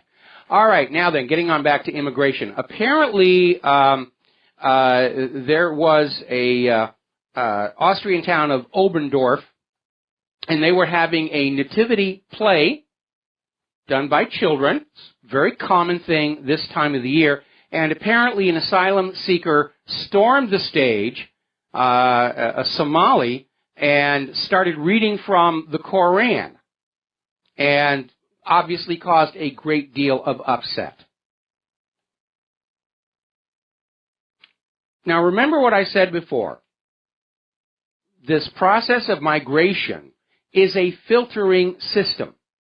You're not getting the best of the people from those origin countries, because in those origin countries, those who are doing well, who have good lives, good jobs, good businesses, they're not going to leave. What George Soros' refugee migration program is luring to Europe are the people who couldn't make it in their own countries. Many of them are criminals. And they're getting into Europe. They were lured with promises of all kind of free stuff they're not getting, and they're starting to act on out. Which gets us over to this incident in Berlin with the truck that ran into that Christmas fair.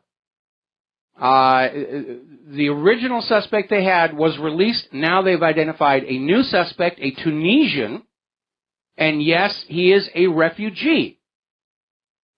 And everybody is very upset about this. This could easily turn into the spark that causes the German people to rise up against the refugees and even their own government. Because people are very, very angry. Now, what's really interesting, this Tunisian individual, apparently German officials already turned down his request for asylum. And he was scheduled to be deported. They tried to send him back to Tunisia earlier. Tunisia wouldn't accept him. Tunisia said, we don't want this guy. He's nothing but trouble. So this push for a new world order, blend all the people together, has failed miserably, because it was all predicated on this church of liberalology fantasy that you can control what's inside a person's head by controlling the environment around them. And it never works, and that's why the liberal agenda makes so many horrific mistakes. This is one of them. The German member of the European Parliament has stood up and said, these are Angela Merkel's deaths. She is responsible.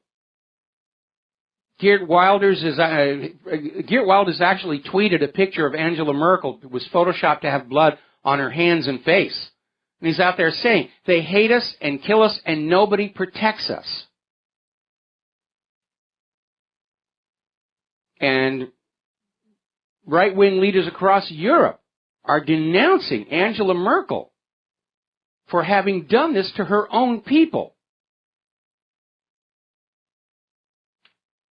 There is no way she's going to win re-election next year. She was a fool to even throw her hat in the rings. The German government has now admitted just 2.8% of the 1.2 million refugees have managed to find jobs. And it points out something that is a stark reality that George Soros simply ignored. The economy of Europe, the infrastructure of Europe, the social services of Europe did not have the capacity to absorb this huge surge of new people coming on in. And it's causing all kinds of damage. Now, as I said yesterday, we've got a very tumultuous month before Donald Trump takes office, and apparently those people who are in favor of, illegal immigrants and refugees, they're throwing the doors open, and illegal immigrants are flooding the U.S.-Mexico border. And more than 15,000 were stopped in November. And they don't know how many are getting through. They're just pouring on in. And they're always saying the same thing. Obama said it was okay for us to come here.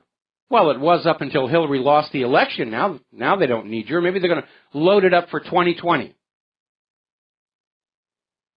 Now, to show you how out of control this is getting, one of the problems, the refugee situation in Europe, is how it is very obvious that the governments are on the side of the refugees and not their own indigenous people. And that encourages the violence and the religious hysteria.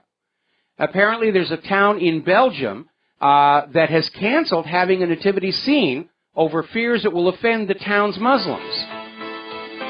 They have 4 Muslims living in this town, which was justification for tearing down the nativity scene. We'll be right back.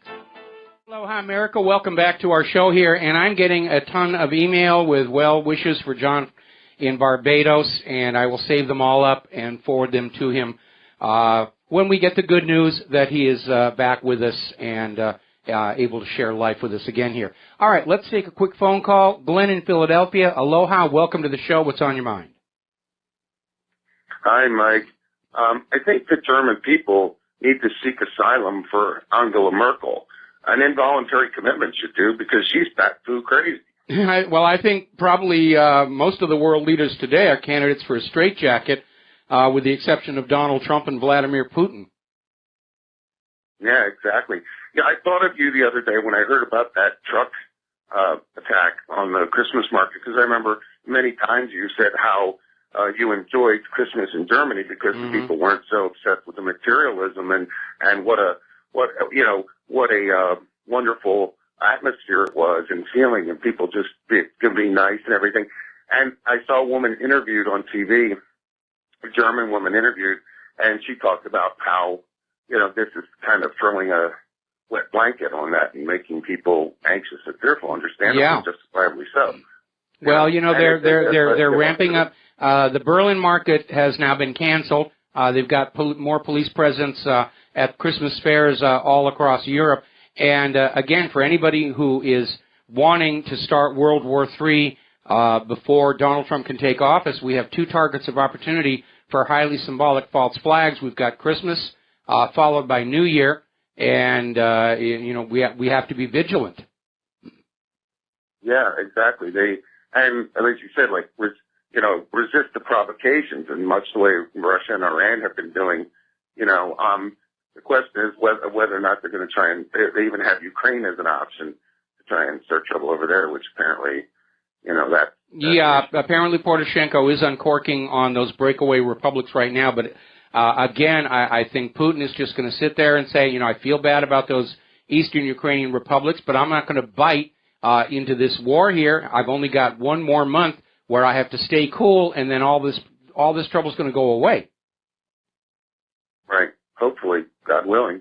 And I was concerned they would try and rope the Russians into a 2-front situation by provoking in Ukraine and Syria simultaneously. But it sounds like that the Syrian army and the Russians have the upper hand on the terrorists in Syria at the moment, so that's good. The U.S. doesn't. The U.S. has absolutely no political door open to it to go into Syria, short of simply arbitrarily declaring war on Syria and saying, "Well, we're going to have a war, and we know it's morally wrong, and but we're going to have it. You're going to pay for it. Your children are going to die in it, and that's just the way it's going to be." But that obviously prompts the possibility of a massive public uprising in this country.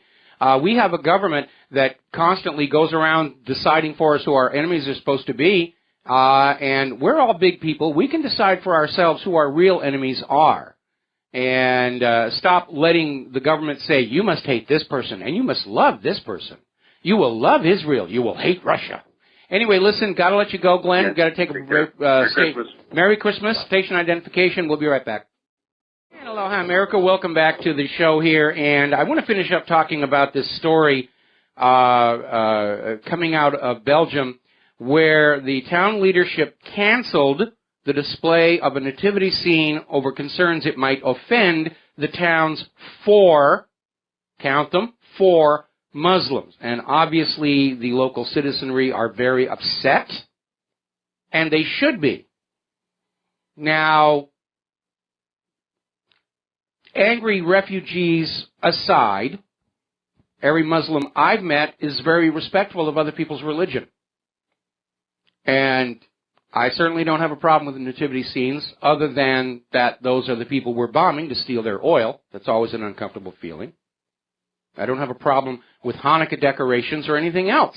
That's part of being a mature human being, is you respect, your own traditions and beliefs, and you have tolerance and acceptance for the others. And this running around screaming, your religious symbols offend me, that's a path to tremendous unhappiness. And I think that's very, very silly. Apparently, there's a growing problem here in the United States of America where legal U.S. American citizens living in the sanctuary cities are becoming very angry because they're having to abide by local laws that the illegals are allowed to skate on. The illegals are getting better treatment from the U.S. and state governments and local governments in those sanctuary cities than the legal American citizens are. I mean, that really is absurd. All right, let's take a phone call here. Brian in Phoenix, aloha. Welcome to the show. What's on your mind? Hey, Michael. I sure enjoyed your analysis on the economy yesterday and about the central banks and the influence that they try to pull on us. It's always been a mystery to me, changing gears here, how we got into Vietnam. Was that a central bank issue? Could you go into that and give me your understanding of how we got involved in that nonsense? Well, Vietnam was a situation, it was a very complex situation. If you go back and you look at Oliver Stone's movie, JFK, where Garrison is meeting the mysterious Mr. X, who pretty much everybody has already figured out was L. Fletcher Prouty, and basically saying that the defense contractors in the United States were very frustrated because the second invasion of Cuba had been called off, and they weren't making any money. And so President Johnson basically said, all right, I'm going to let you guys go play over in Southeast Asia. Just keep your hands off of Cuba because that'll trigger a war. But as is the case in all the wars, the goal was to grind up weapons and munition and charge the American people for it. And Vietnam was basically pacing in circles, accomplishing nothing for most of it. Again, going back to a movie, Flight of the Intruder, which is based on the book of the same name, where the flight crews are frustrated because night after night they go on out to bomb a suspected truck park and all they hit is an empty field. And there never were any trucks there. The goal was to fly the jets, drop the bombs, and then say, oh, we need more, and charge the American taxpayers for it and feed the money to the defense contractors. And yes, the bankers are making money off of that as well because the lines of credit for all of this are going through them. Were there natural assets there that they wanted to seize? Not really. Not really. The excuse was, we're defending the world against the encroaching communist threat, which is kind of what they're trying to wag at us right now to get us to go along with the wars. But it was really basically it was all about splitting up the group that had been behind the John F. Kennedy assassination. Now, I was not a big fan of Lyndon Johnson, but I do have to acknowledge he was handed a very dicey situation. He knew that the CIA wanted a new invasion of Cuba. He knew that the military-industrial complex wanted a war to make money off of. And Johnson also knew what the secret deal between Kennedy and Khrushchev had been arising from the Cuban Missile Crisis, which was a new invasion of Cuba would automatically trigger a nuclear response from the Soviet Union. And so basically Lyndon Johnson buried all of the manufactured evidence that was linking Lee Harvey Oswald to Cuba, rebranded him as the crazed lone nut assassin. They gave the military-industrial complex Vietnam to play around in, and basically yanked the legs out of the CIA's attempt at a second Cuban invasion. Do you remember that rifle they planted on Oswald, the Mannlicher Carcano? The world's worst shoulder weapon ever made. It's a piece of junk. That's why it was available for sale, for $12 in the United States. Why they put that rifle on him? The reason was, following the Bay of Pigs, Castro was arming his people, ordinary citizens. He wanted a rifle in every single Cuban person's home, and the rifle he chose to import from Italy was the Mannlicher Carcano. And that was the reason they planted that gun on Lee Oswald. That was supposed to be part of the case to say that Castro had been behind the assassination of John F. Kennedy to try and enrage the American people into supporting a second invasion. And Johnson had to find a way to pull the plug on that one. Interesting. Do you agree with Roger Stone and his assessment of LBJ being the mastermind behind the Kennedy assassination? No, he wasn't. And basically, I think Johnson was dealing with the fact that Kennedy was going to dump him for the second term. And Johnson had found that out because one of his staffers shared an apartment with Mary Jo Kopechne, who was a Kennedy party girl, and you know what I mean when I say that. And it was through Mary Jo Kopechne that Johnson found out Kennedy was planning to dump him in the second term, and that would, of course, been the end of Johnson's dreams of the White House. So Johnson was certainly of a mindset to go along with the plot. But remember, throughout history, there's never just one cause for a war or one cause for an assassination. What you get is a large number of groups, people, entities, whatever, whose own agendas overlap at the same solution, and that's when these events will happen. In the case of John F. Kennedy, the CIA hated him for the firing of Allen Dulles and the threat to destroy the CIA itself. The Federal Reserve hated Kennedy for Executive Order 11110, which they felt was taking money out of their pocket by issuing an interest-free currency for the American people to use. The organized crime had felt betrayed by John F. Kennedy because they helped him steal the election from Richard Nixon, and then Kennedy sics his brother Robert Kennedy as Attorney General on organized crime. Israel wanted Kennedy gone because he opposed Israel getting nuclear weapons, and then you had the Texas oil billionaires who were threatened by the oil depletion allowance issue. And so all these people got together, and by having so many different players in the conspiracy, they all have plausible deniability. Anytime evidence surfaced pointing the finger of blame in one direction, they would leak evidence pointing in another direction to keep everybody confused as to what was really going on. But assassination and wars are never started for a single reason. There's always a confluence of parties with their own personal agendas that overlap on war or assassination as their solution.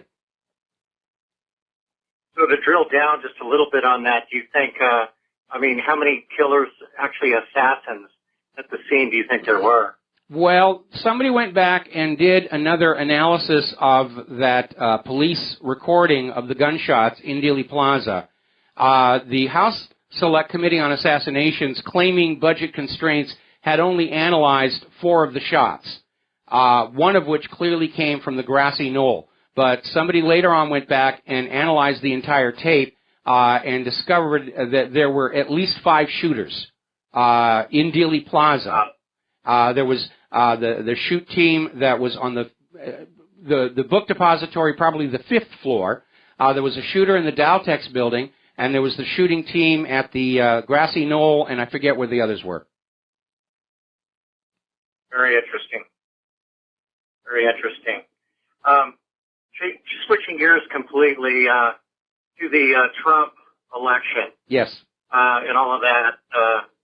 I'm thrilled he's in there, and I've been sharing with my friends and people that I know, just what a good job that I think he's going to do. And I think my biggest frustration, and tell me if you agree, is just in the fact that the majority of the public does not get the fact that there is a globalist agenda going on, and they mean business, and it doesn't equate to anything good for people like you and me. No, and it really doesn't. Don't understand that for the most part. Well, I have this genetic defect that keeps me from admiring the emperor's new clothes, and people like me are considered a threat to the system. The globalist agenda, though, is in serious trouble. First of all, most people do understand there's a globalist agenda. Ever since George Bush started talking about the new world, a new world order, and getting rid of the useless eaters. And we have certainly seen the push forward on that with all of this George Soros backing of refugees going into Europe, the open borders agenda here in the United States. But the globalist agenda is in serious trouble. It's certainly falling apart in Europe, and Donald Trump is not on board with that. And of course, the entire push for the global government was originally based on a foundation of 3 pillars. One was a global pandemic requiring a global health authority. That fizzled in 2009 when it turned out the when pigs fly flu was milder than the normal seasonal flu. Then there was, of course, human-caused global warming was a big part of the globalist agenda, because we need a global environmental authority that we all surrender our sovereignty to for the sake of Mother Earth. And now, of course, dealing with all the snow and ice, that is bad as well. The third foundation is still in operation, and that is a global economic meltdown requiring our surrender to a global private central bank. And I think that will fail ultimately, because people understand private central banking is why all these nations on Earth are at the edge of collapse, and more private central banking is not going to fix it. That's kind of like backing up the Titanic and whacking the iceberg from the other side and hoping that closes all the leaks.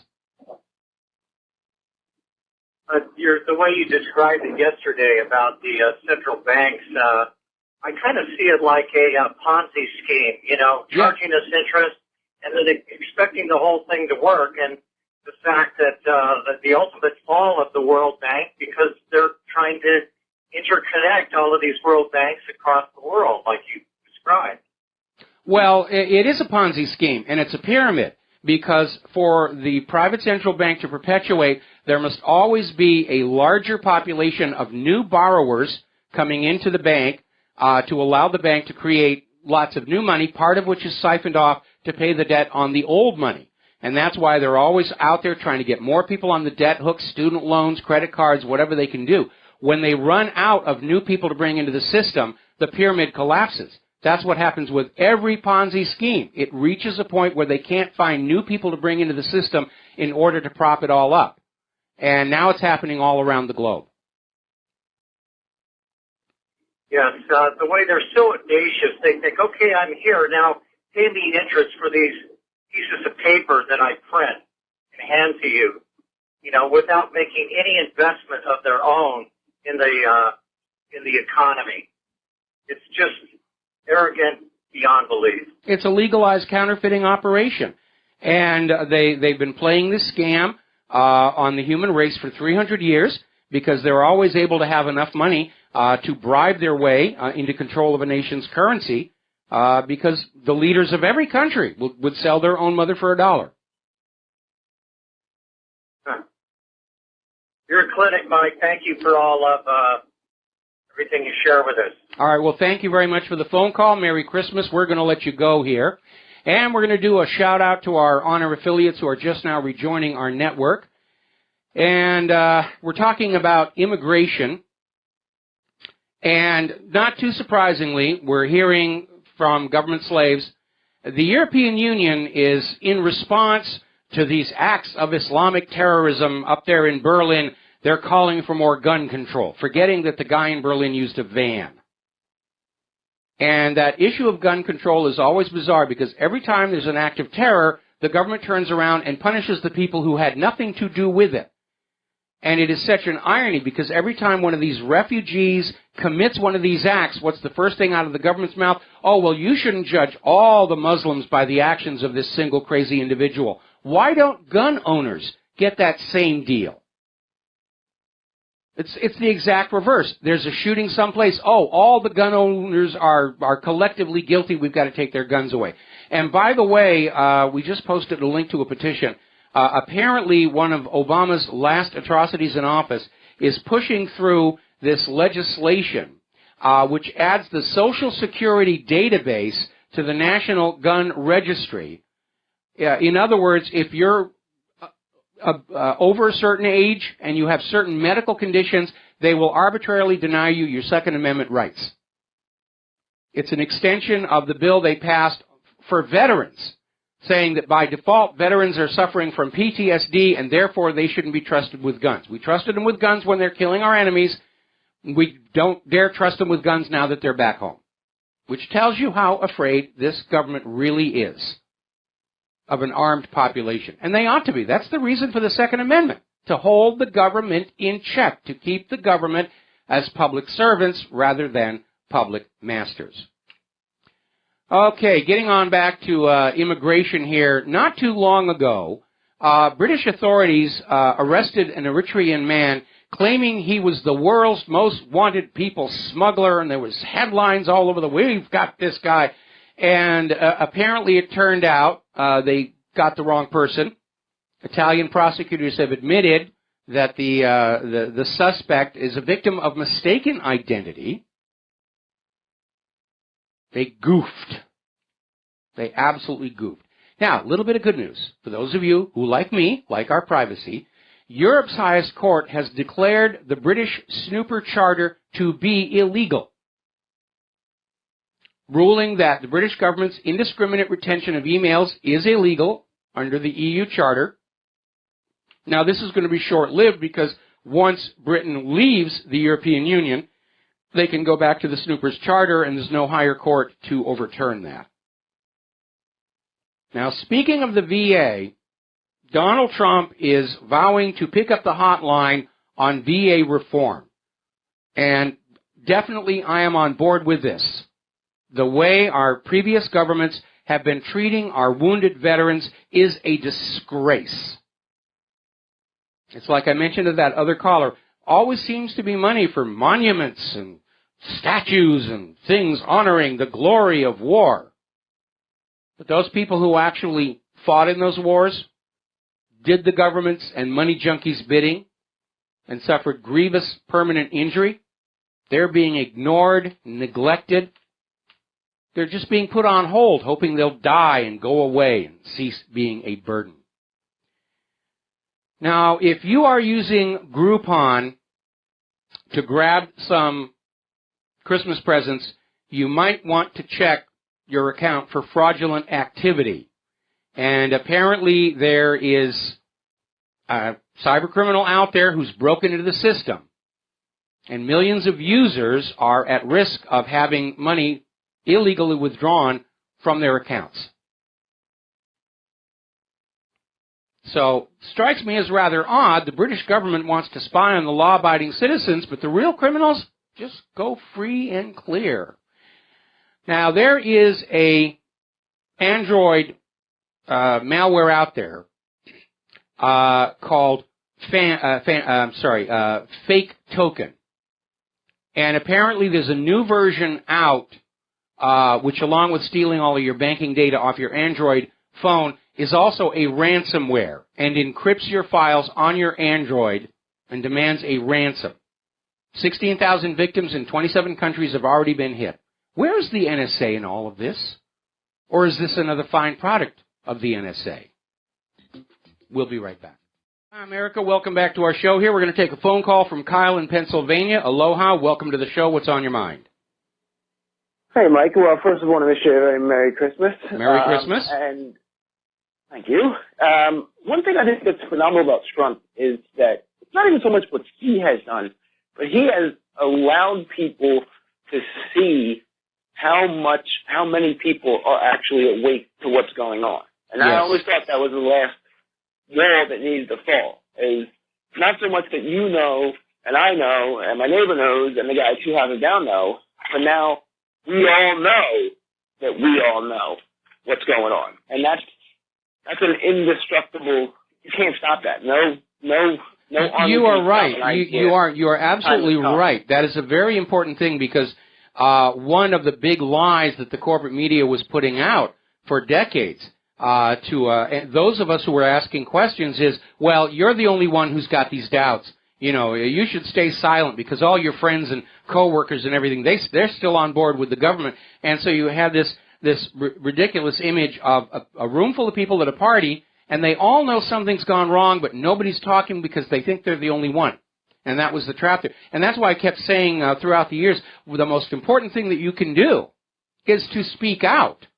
And your response is generally going to be, because it's been my experience, you'll get 6 or 7 other voices saying, wow, I thought I was the only person who was seeing all this stuff going on. But at this point, you're right. The American people are awake. They know that their fellow Americans are awake. It is now fashionable and trendy to be doubting the government and the corporate media. And it's only going to be downhill from here for the corporate media and the government. You know, and I don't want to take away from the tireless work of people like you and many others over the past 30, 40 years, but what Trump represents is an expression of our will and an expression of our power. Yes. And now that we've used it, I don't feel as though they're going to be able to manipulate or just push, ramrod things through without there being a legitimate pushback. And that expression, once you do it one time, once you stand up to the bully that one time, you can't get it back. Well, you're absolutely right about that as well, because all of a sudden the American people have realized that despite all the corruption, despite the corporate media lies, despite the massive election fraud, united together as an American people, we can, in fact, affect a change. Somebody actually sent me an article earlier titled Satan at the White House, which I didn't post for the obvious reasons, and it led off with the question, how could an anti-establishment figure like Donald Trump be allowed to get so far in the election here? And it was a one-word answer, because we, the voters, are sick and tired of the establishment.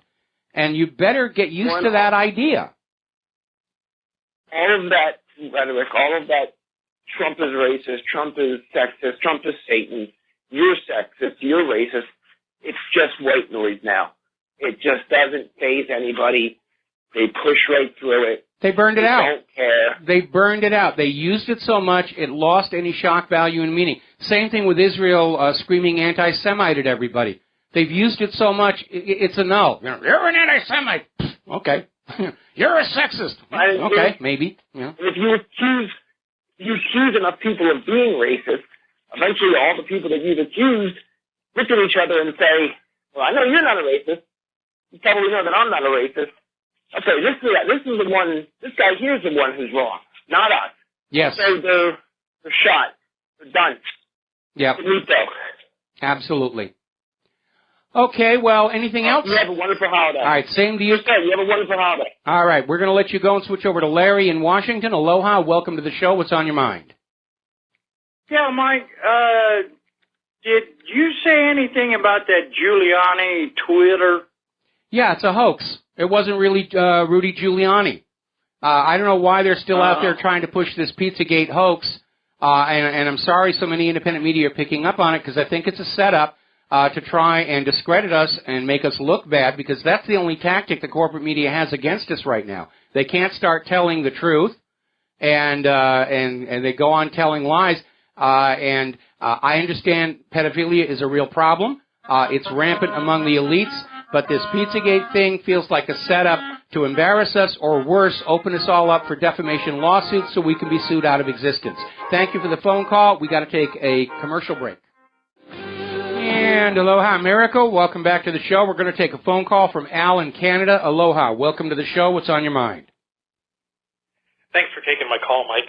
You're just talking about, the media pushing fake news. Today up in Canada, we have a regulatory body called the CRTC that takes care of the cable companies, telephone and all that. Well, they just deemed internet access a basic service. And, of course, you talked about this in the past. And so basically, they're going to start regulating the internet. They even say as much by saying today's decision signals a fundamental shift in our regulations for basic services from voice-related issues to broadband-related issues. At the same time that they pushed this story, there was a story open up for comment about how to lower your cable bills. And, you get all these fools on there saying, do this and do that. You know what I'm talking about, right? Yes. And so, I post, well, they're going to start regulating this. Why do you think that a VPN cannot be backdoored or co-opted or regulated in some way? Because software and hardware is. These people are nuts. Yeah. So I just thought I'd let you know that, you know what? What? 1984. It's happening. Yeah, it is. It is. It's a little late, but yeah, they're really pushing for it. All right, well, Al, thank you very much. Merry Christmas, Happy Boxing Day, and we're going to let you go.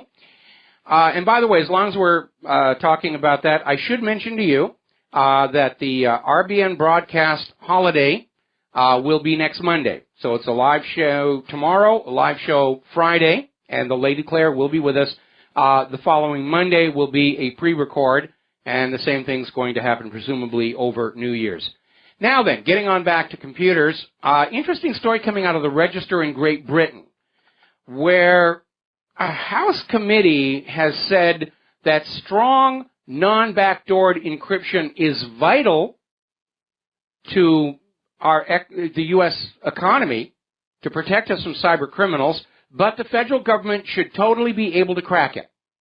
Now, this is a classic case of politicians not having a clue what they are talking about and wanting to have their encryption cake and eat it too.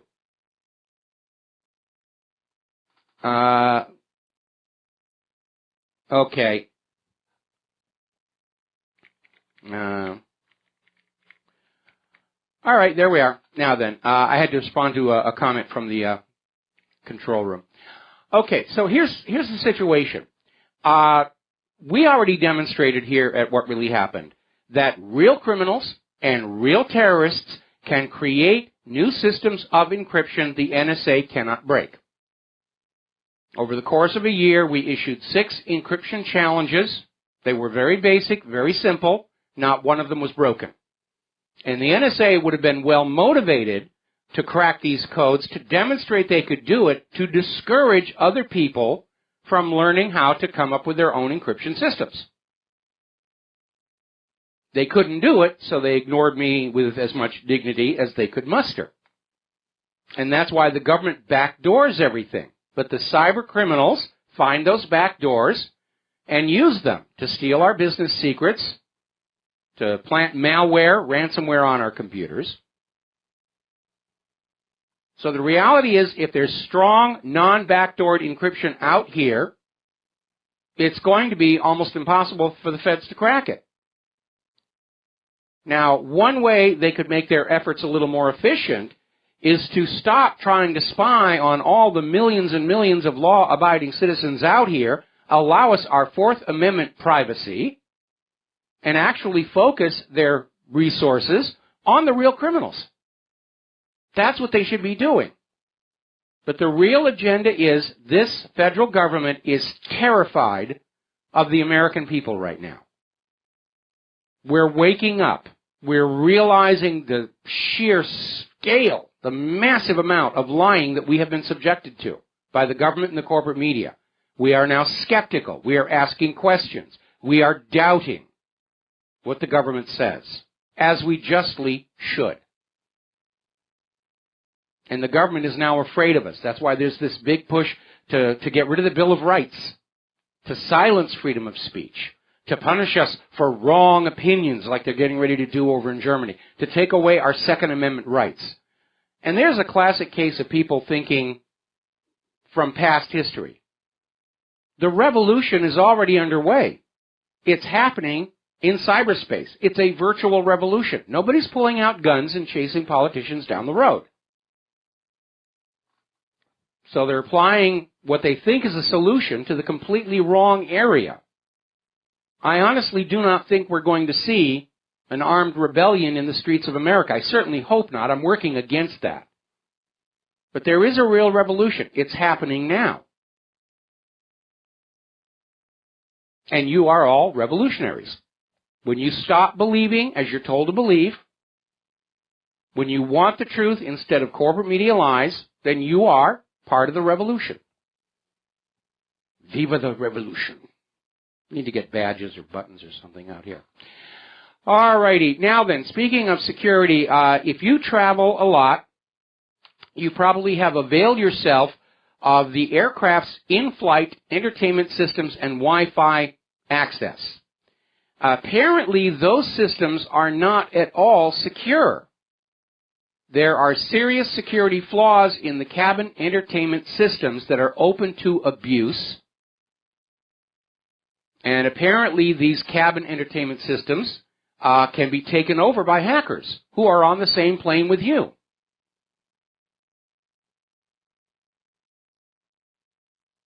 Apparently, they can access your credit card information. Isn't it amazing what they put on out? I mean, along with everything else that America produces, the quality of our software just isn't there anymore. And part of it, of course, is that companies like Microsoft, in their quest for profits, just don't really care. We will force you to do our Windows 10 upgrade, and who cares if it's got all kinds of problems. And they've had some major mistakes this last year, like the last patch that actually cut some of their servers off the Internet, customer service off the Internet. Another part of it is the current state of software development, because if you look at all, well, for example, Microsoft and the tools they provide for developing software, you can clearly see they are aimed at corporate software development teams rather than the individual. Now, being an old Linux guru myself, I remember the time where you just edit the code in a text editor, you run the compiler, linker, and you got a working piece of code. And today, it's actually much harder to develop code using the current systems.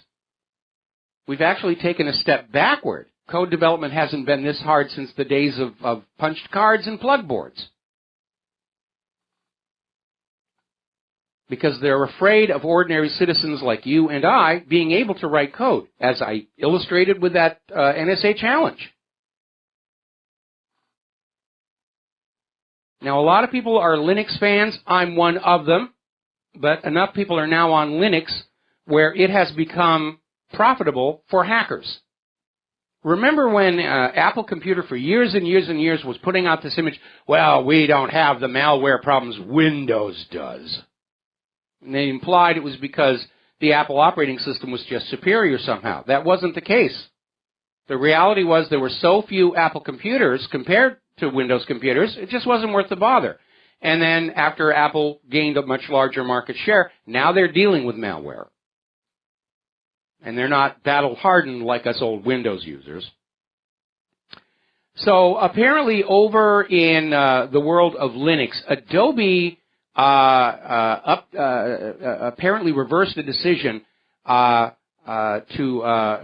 offer an NP API Flash plugin for Linux. And they were going to put out a new one. And apparently it's got problems. Apparently it is simply a rewrite of an older version, which puts in all kinds of more advertising plugins than anything else here.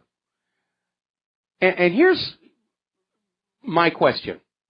Flash is known to be a major security problem. You can write anything into that action script. to cause damage. That is why we do not use Flash at the What Really Happened website itself. Some of our advertisers do, unfortunately. We will not accept a shockwave file for posting on the website unless it's delivered to us in the original source where we can look at the action script and then compile it ourselves. Because we've been burned by this stuff as well. Now then, if you are living in one of the states that has decriminalized marijuana, you might be able to relax a little bit, so to speak, while driving down the road. They are now discovering states that have allowed medical marijuana or recreational marijuana, for some reason, have lower traffic fatality rates. Partly it may be that people just aren't driving as fast. But as I mentioned earlier in the week to a caller, there was a study that showed very mild use of marijuana allowed people to focus on what they were doing more. Their minds weren't wandering off. And the alcohol companies are still out there screaming, no, you can't legalize marijuana. We've got banker bills to pay, and we need a bunch of drunks to pay the bills for us here. Now, we talked about this a couple of weeks ago, but it's worth mentioning again. And by the way, I finally got my copies of Vaxxed, the documentary. I have forwarded them on to various people. I kept one copy in reserve. After Donald Trump is in the White House, I'm going to send this to him, along with my economic analysis of the threat this country faces economically if this exponential growth in autism cases is not dealt with decisively. But there was a study that was looking at homeschooled versus school children, and they discovered they had enough people there to run a statistically valid study on the health of vaccinated children versus unvaccinated children, and they found overwhelmingly the unvaccinated children were healthier. They had healthy immune systems. Their immune systems weren't being compromised by the vaccinations. By the way, I'd like somebody to do a study to correlate the rise of psoriasis, which is an autoimmune disease, with the flooding of vaccines into our society, or the increase in certain kinds of arthritis, which are caused by the body's immune system going out of whack and attacking itself.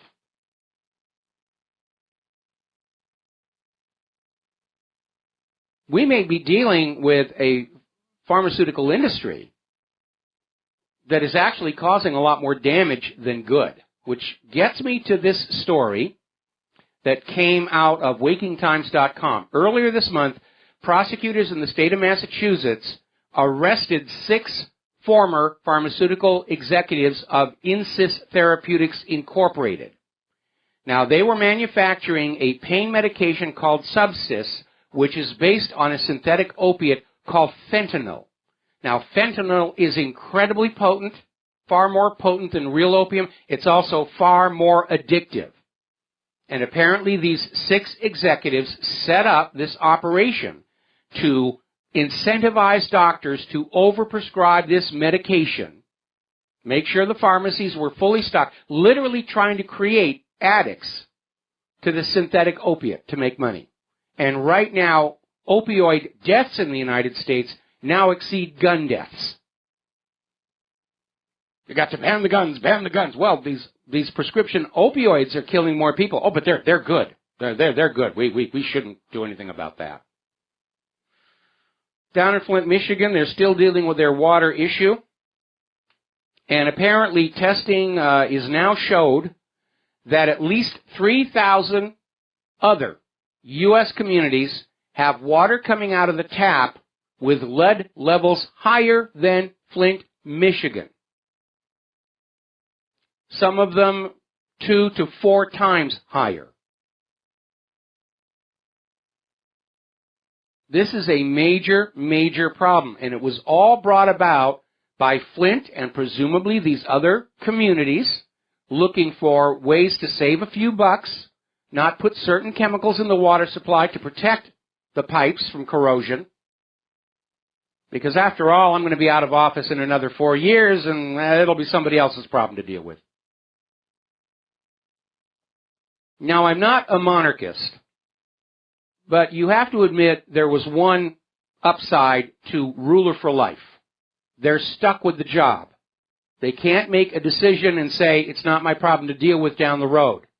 Well, yeah, short of death or abdication, it is your problem to deal with. And I sometimes think that we need a mechanism by which our current group of politicians are somehow impacted by the decisions they make even after they leave office. I would like to see all retirement pay for members of the government tied to the average wage or salary of the American workers. So as the country improves, their retirement improves. If the country goes downhill, they suffer as well. That might constrain them to thinking more long-term in coming up with their economic strategies. And that's in the blueprint for the new America, which I will finish in my copious free time. Down at the Popocatépetl volcano, and I know I butchered the pronunciation, apparently the inner crater is now almost completely filled with lava. 3 million cubic meters of lava are waiting to be tossed into the air if that thing were to rip loose. Apparently the ancient volcano under the city of Naples is starting to bulge. Been a lot of quake activity. Maybe the earth is getting ready to say, get off me. Just give a good shake. Get rid of all of us pests here. Now, over at Ceres, the dwarf planet, it's being observed by satellite, the mysterious little white spots all over it. They've discovered that Ceres has water ice in the shadowed areas of its poles. And they're saying there may actually be a subsurface ocean on Ceres that would be liquid. That would be interesting. That's worth a return trip. All right, going to take a break for commercials. Back with the last segment of our show after these few words. Aloha, America. Welcome back to our show here. Last segment of the program today here. And backstepping to the world of politics. Now that this whole blame Russia, blame the independent media, blame angry white men for Hillary's defeat in the election is fizzling out,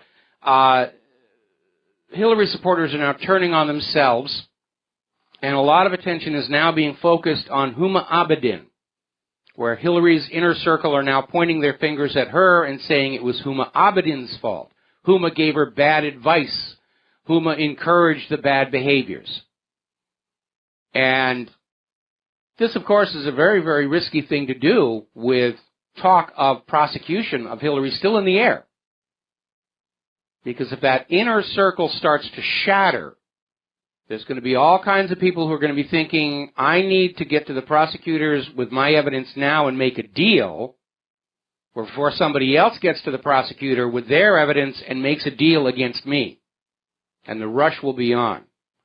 Part of the problem, of course, is that Huma Abedin's husband, Anthony Weiner, inadvertently kicked off the reopening of the FBI investigation with his reckless behavior involving sexually explicit messages to underage girls using the laptop that had formerly been used by Huma Abedin on which those additional State Department emails were found. It's not like Comey could have not done something there. But it wasn't his fault. He was between a rock and a hard place. And he's supposed to be doing his job, not protecting Hillary Clinton. But Huma Abedin is now in the crosshairs of all of these liberal whiners who refuse to deal with the fact that Hillary Clinton lost because of Hillary Clinton. Because of Travelgate, Chinagate, the White House furniture being looted when they left,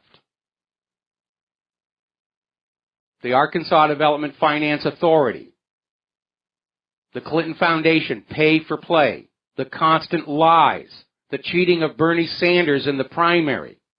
That's why Hillary Clinton lost the election. It wasn't the emails, it's the corruption. And Hillary's handlers are still living in a dream world where we, the voters, only know what the campaign has said. And we were supposed to just believe it and not go on out and find out for ourselves the real measure of Hillary Clinton's character. Not that we had to work very hard to do it. She kind of rubbed it in our faces. Now, Donald Trump's handlers are still there saying we need to make other issues a priority over the investigation of Hillary Clinton. And they may have their own agendas and reasons for doing that. But apparently there is a growing movement within Donald Trump's administration and supporters saying that we cannot allow an obvious criminal to escape her day in court. And it doesn't have to be a top priority. Trump can say, I'm focused on the economy and building jobs and factories. I'm going to let the Attorney General handle this. And they should. We need to send a message to future generations of politicians. This kind of behavior will not be tolerated in the United States of America. That is part of making America great again. All right, there's the music. Time for me to get out of here. We'll be back tomorrow, Thursday, here on the Republic Broadcasting Network. Until tomorrow, you are all part of the revolution. Share what you know with everyone that you know.